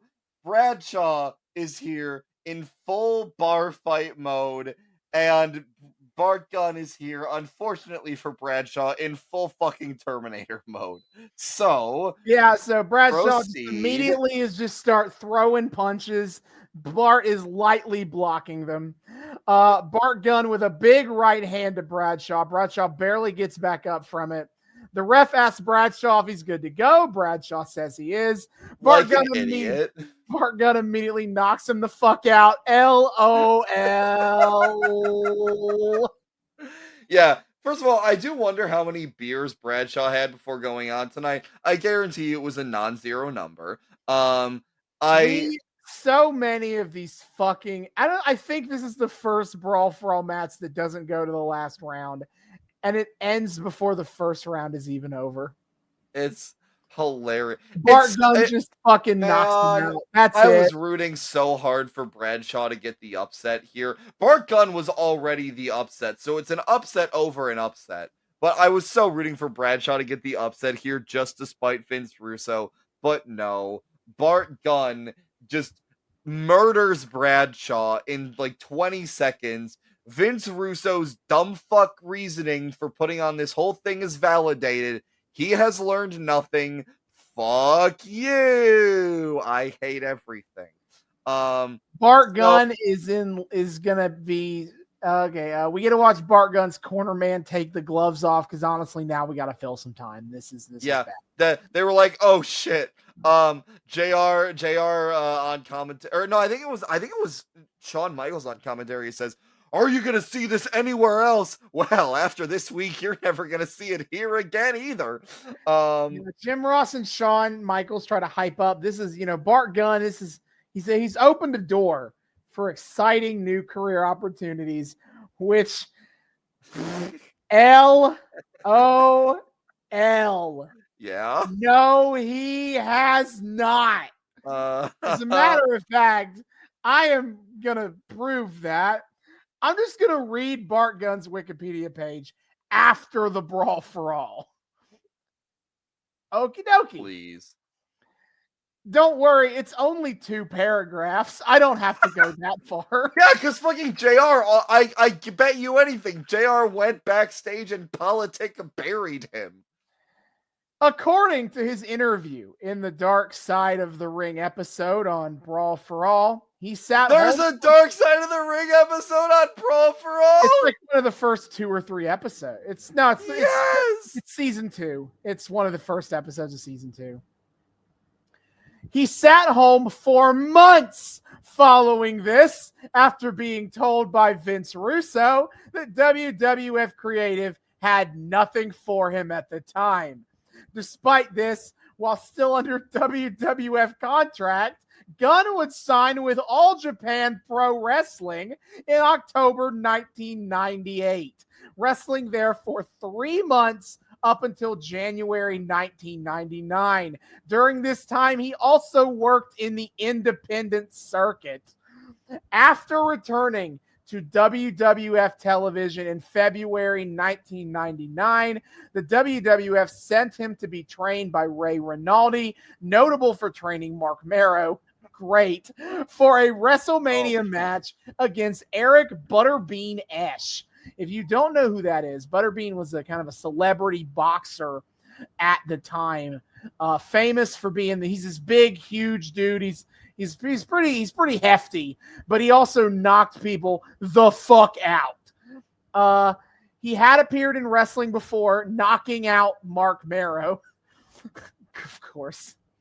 Gunn would then briefly feud with both Bob Holly and Steve Williams, both angry at having been beaten in the tournament. The latter unmasking himself and pushing Gunn off of a stage to prevent him from winning the WWF Hardcore Championship from Bob Holly. At WrestleMania 15, Butterbean brutally knocked out Gunn in 35 seconds. Gunn was soon after released by the WWF. Oh my God. Uh, that is They incredible. take That's him off. So amazing. to sum up for everybody, Vince Russo got his dumb fuck petty spite bullshit taken out on Bradshaw via Bart Gunn. And what does Bart Gunn get for it? Jack fucking squat. to re-sum that up for everybody, after Bart Gunn wins this tournament on August 24th, 1998, he would proceed to not appear on WWF television for the entire rest of the year. In fact, wrestling more often in Japan because they respected that he knocked out Steve Williams because Steve Williams was a draw over there. Until in January 99, they had him pop back up to feud with Bob Holly and Steve Williams. And I can't even tell if this is like a punishment or if they were really that arrogant to believe he could compete with Butterbean, an actual professional boxer. But either way, they throw him out there to die at the hands of Butterbean. In fucking credible. Holy fuck. I guarantee you JR was the puppet master behind all of this. He wanted revenge. JR's going back there hopping mad. He's like, I want that man killed. I want him erased from history. I want him disappeared by the KGB. Whatever we need. Get him the hell out of here. I don't like the cut of his jib. That Jezebel. Yep. So that is the story of Bart Gunn. Oh boy, howdy! Rip in pieces, Bart Gunn's career. I will. I'm so glad the very last prominent thing he did was the fucking Brawl for All. We can only hope he will one day make a cameo in AEW to be Uncle Ass. Uncle Ass, that would be really funny. There we go. Again, even though he has no relation to the Guns, as far as I understand it. Yeah, you gotta have Uncle. That would be really funny if he showed up as Uncle Ass. I would actually enjoy that. And then he knocks out Austin and Colton. Bam, bam, bam, bam, knocks him out. It's great. Yeah. Put me in charge of the fan service, AEW. I got this on lock. He's got ideas. He's cooking. Do you see this man cooking? Do you smell it? I hear you're a big fan of smelling cooking over there in WWF. You know. I smelled. I think I smelled enough of what The Rock was cooking tonight. Oh, I smelled too much of it. All right. I think JR says the guys that were in this thing deserve kudos, for stepping up to Russo's dumb fuck. No, it was Shawn Michaels who said that. Shawn Michaels says the guys that were in this thing tonight in this tournament deserve kudos, for stepping up to Russo's dumb fuck ideas so we main eventers didn't have to. Thank you. Thank you for your service. My next note is just what in the fuck is happening? Yeah, so first Michael Cole interviews Vince about that ultimatum. And Vince is like, I'll get my answer, and I'll get the answer I want. Oh, by the way, I forgot to be clear from earlier. When I mentioned the somewhat interesting thing that happened later about Vince's ultimatum comes from the fact that, Vince tried to have set up Kane to get murdered by the Austin. So Undertaker, at the end of the day, would need Vince at SummerSlam. Yeah. Oh, okay. Interesting. I guess that makes sense. It's kind of like the Hell in a Cell thing. Yeah. That's why Undertaker raised the cell so that Austin could kill Kane and Undertaker would have no choice. But he was already in the whatever. Well, Taker was coming down, so that was the idea. He almost got in. And he's like, well, gotta stop that. Yeah, okay, fair enough. Yeah, so yeah, interesting, conniving from Mr. McMahon, sure, whatever. But But then Anyway. the choral chanting, the druidic chanting has begun. the doctors from the Brawl for All are trying to like sneak back up the ramp. We see one dude like kind of like hunched over, tiptoeing up the ramp and like sheepishly going backstage, which is very funny. And then JR goes, "It's symbolic of the druids." Thank you, JR. Ladies and gentlemen, we have druids. I repeat, we have druids. The druids are bringing a coffin down to the ring. Fill that time. Yeah, we get a whole ass druid entrance and then a whole ass taker entrance. Fill that. What could we possibly have on this wrestling show to fill time with? Wrestling? Nah, fam. Let's have 10-minute of Undertaker entrance. This really highlights why it was a smart idea in earlier Brawl for All match or episodes to put the Brawl for All matches earlier in the show. Like in case they ended early, you could adjust that later. This is the last match. It was the last match on the show. All you had left was the promo bit here. So you just fill in time with bullshit. Yeah. Anyway, Undertaker, the laser pointers again. Sean Cole mentions coming out of the casket. He says it's the scariest ride he ever had. Yeah, sure, I guess. Then Undertaker says at SummerSlam he will take what is rightfully his and he will do it like a man. A zombie wizard man, to be precise. You see, Austin, I'm going to be right there in your face. I'm not going to jump you from behind, and you need not worry about my brother because Kane has his own agenda at SummerSlam. That agenda, by the way, will be leaving Mankind to fight 2-on-1 against the New Age Outlaws and lose the tag belts by himself. Yes. That will be that agenda. That will be that agenda. Highway to Hell, SummerSlam 98. It's going to be you, me, and the World Wrestling Federation title. They have put Highway to Hell in front of every time they say SummerSlam. Do they have rights to the song? Did they do that? They did.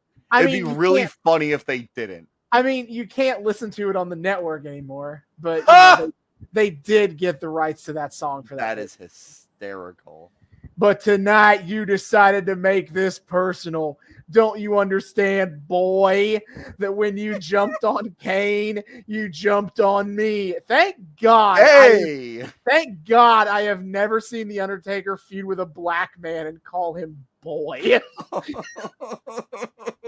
Yeah, I had that thought too. But also, yeah, to continue your gag from earlier, gay.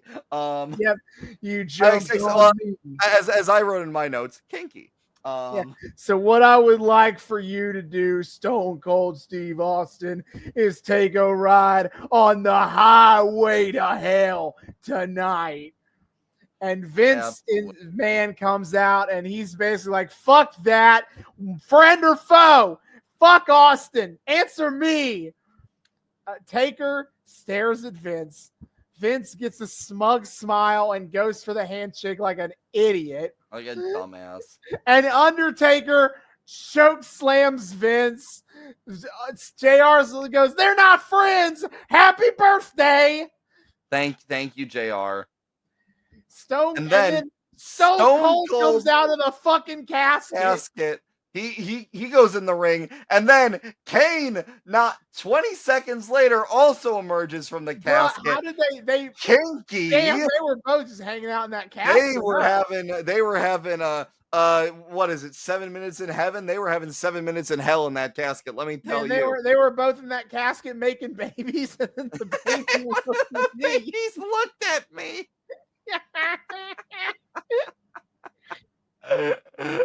Oh my God. So Kane comes out of the casket and attacks Austin. Kane, Austin fights back. He ends up going back up the ramp. He grabs he goes to the outside. grabs a chair, goes up the ramp, which Gaga starts to catch fire ring of behind fire. him. And they end the Raw with this shot that they put in the fucking thumbnail of Austin standing at the top of the ramp with the line of fire coming down the ramp. Yes. But then extra attitude. Oh, yes, because I needed more filler on this fucking episode of Raw where 5 out of the 6 matches ended in DQs. Okay, extra fucking attitude. Austin comes back down the ramp and takes his shirt off and then just goes back up the ramp. They stare down. Okay. Austin. Yep, Austin just Vince goes up the ramp. He considers that he wants to walk back down the ramp. And then Austin, who had walked backstage by this point, comes back out, attacks Vince, runs back down the ramp, attacks Vince's cronies, then feeds Gerald Briscoe to Undertaker, who chokeslams him. Okay. That was so worth all of our time. Oh yeah, what a great way for this arc to go out. That feels like a metaphor for this whole arc. Oh my god, this was such a monumental waste of time. We watched the formation of the Brothers of Destruction and it felt like a waste of time. That's not correct. Yeah, this was a mistake. I feel like this was my biggest mistake in terms of choosing arcs for this show. There was nothing. Like, in terms of getting the least out of what I wanted to get out of the arc, this might be up there. Because we were essentially, for the A plot, just watching the same shit happen week after week. The B plot was like 5 minutes an episode with no story, effectively, because it was a shoot fight tournament, and everything else was it was kind of fun to cover some of the random other bullshit when it got real weird, but oh man, did we have to still wade through a lot of shit. Oh boy, oh man, I did not like this very much. Yeah, I think it was rough. This has been a rough arc on this podcast. I think there's only one thing we can do, David. I think yeah, we need to repent our sins. Yes, we need to appeal to a higher power. I think we need to go to church. Oh, take me to church, baby. Yo, because the next arc that we are replacing this segment of the schedule with, in an unusual move, I know ahead of time what the arc is going to be. It's true. It's gonna be the arc of Vince McMahon versus God. Oh yeah, baby. We're doing it. We're fucking doing it. We may or may not have a special guest star to pop in and out of this one. We'll have to see. We're gonna have fun though, either way. Yeah. But for next time, though, because, we don't just jump straight into new arcs. Mm-hmm. The next episode, though, it is a Halloween month, I guess. Scary skeletons.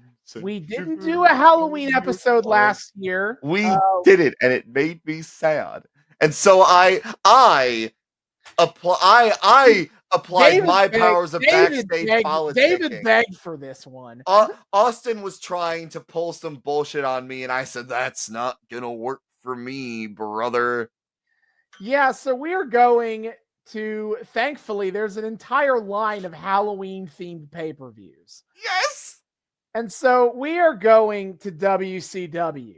Yes! And we're going to Halloween Havoc 1997. 97! Yeah, baby! Yes! Yes!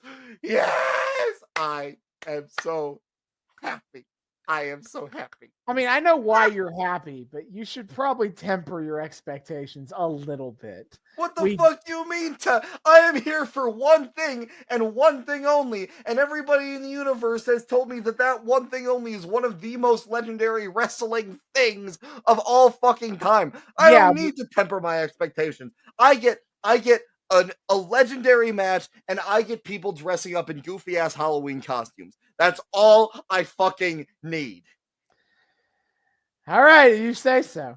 Oh, Um, what? Why is there incidentally? Why is there a monkey paw in your background? And why do I see one of the fingers curling right now?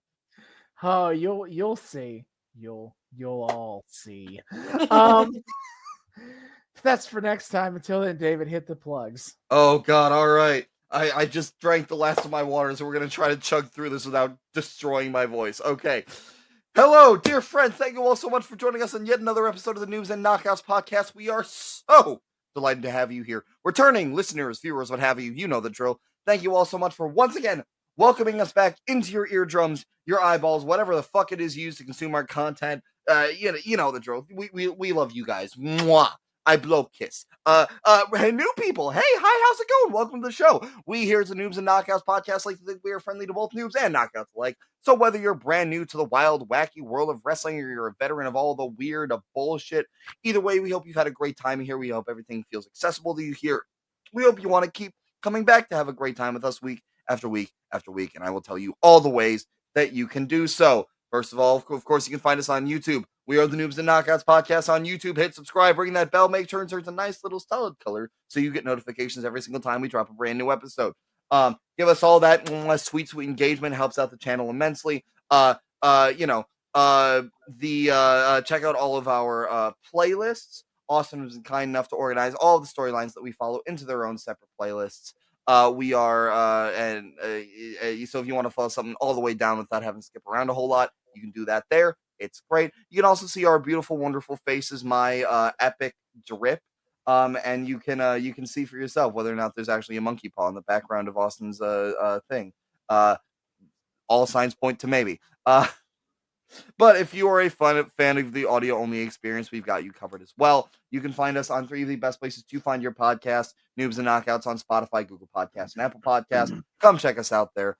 Give us a nice listen. Download our show so you can listen to us offline. Give us also all that sweet engagement in the form of ratings and reviews, if you would be so kind. We do enjoy a good 5-star rating if you're so inclined, and maybe a nice review that tells people, hey, maybe more people should be listening to these guys. They're pretty good. I don't know. Just speaking off the top of my head here.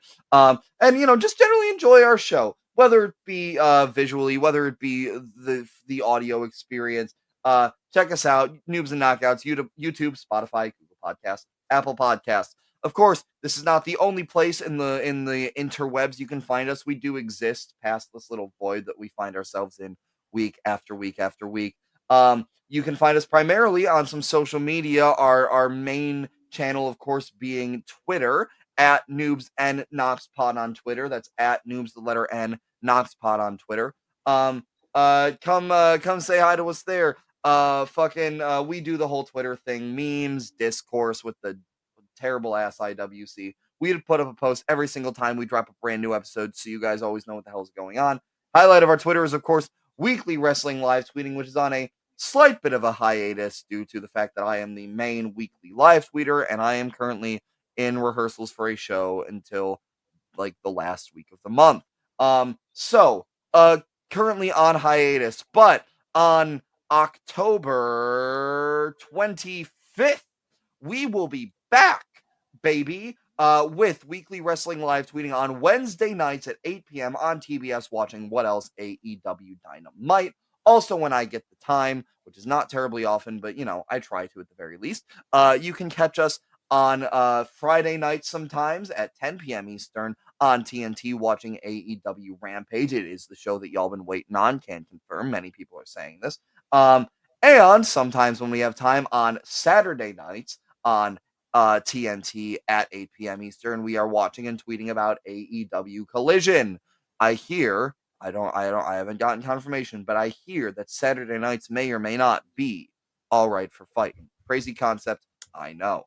So on top of my being an AEW mark that likes to tweet about what the fuck I'm watching, Austin, being the fabulous knockout that he is, likes to follow all of the major companies in America to some extent, and tries to follow especially the pay-per-views. Sometimes they even tweet about them for your amusement. and we just generally like to tell you guys what the hell's going on with them. It's a pay-per-views are a great way, especially for those of the noobish persuasion, to really jump on and check out some good wrestling and some storylines wrapping up in big ways and new ones starting up. Overall, a great jumping on point. So we like to tell you guys what the hell's going on in the wild world of wrestling. Currently is also our one venue on this, our one medium on this podcast for actually talking about current wrestling. So my friend, what is on the docket and coming up?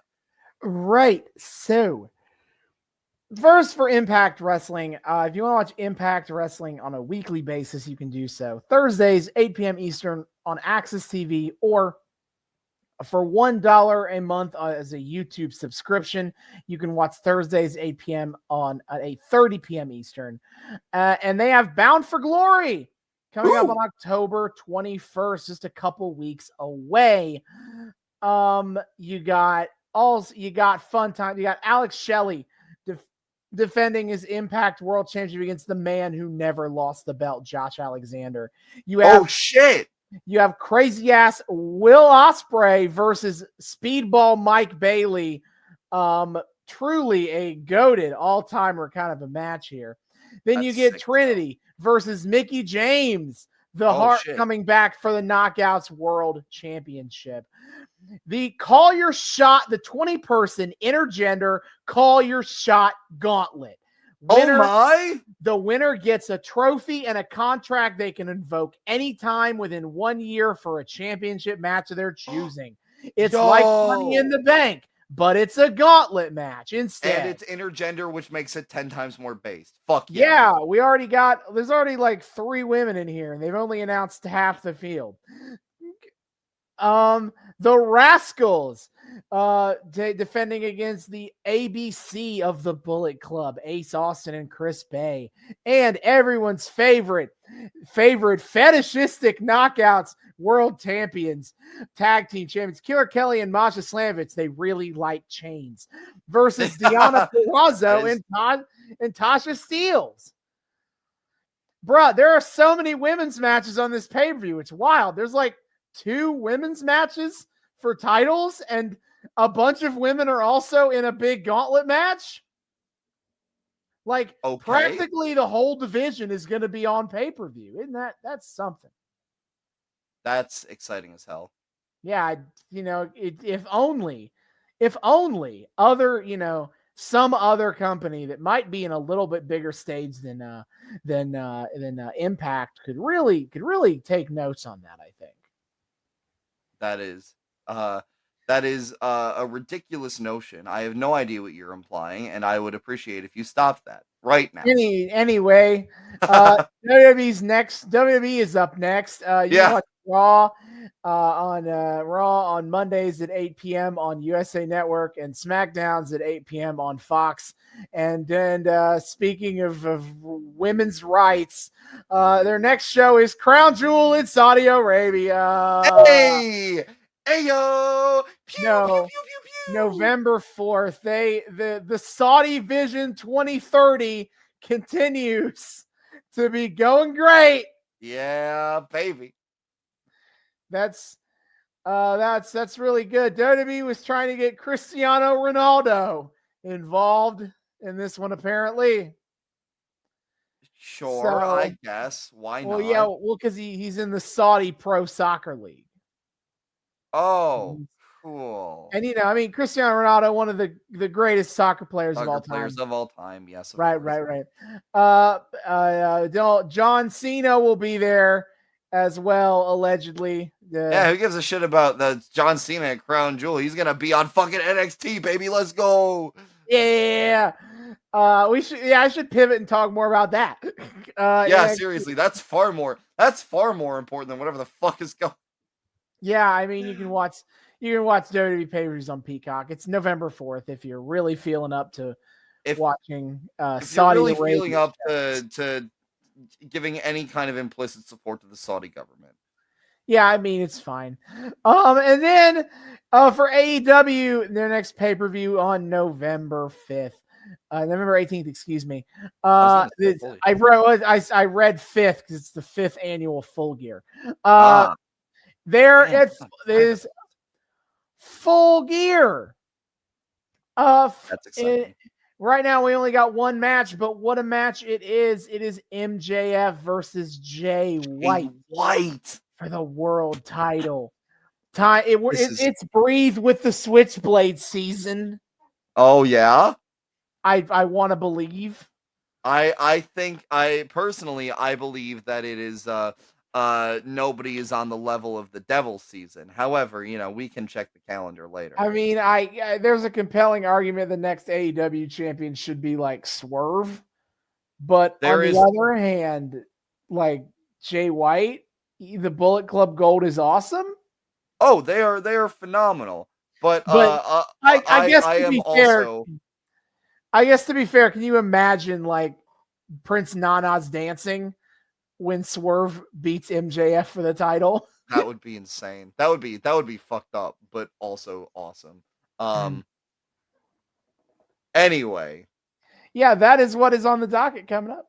Hell yeah. So be sure to check all that shit out. It's gonna be a grand old time. If you enjoy listening to us ramble on this show for some reason, you will enjoy it over on the Twitter. We like to have fun here. It's just a good time. Check it out at Noobs and Knockouts Pods on the Twitter. Of course, if you want to get in more long form and direct contact with us, we have options for you there. You can email us at noobsandknockoutspod@gmail.com. That's noobs, the word and this time, knockoutspod@gmail.com.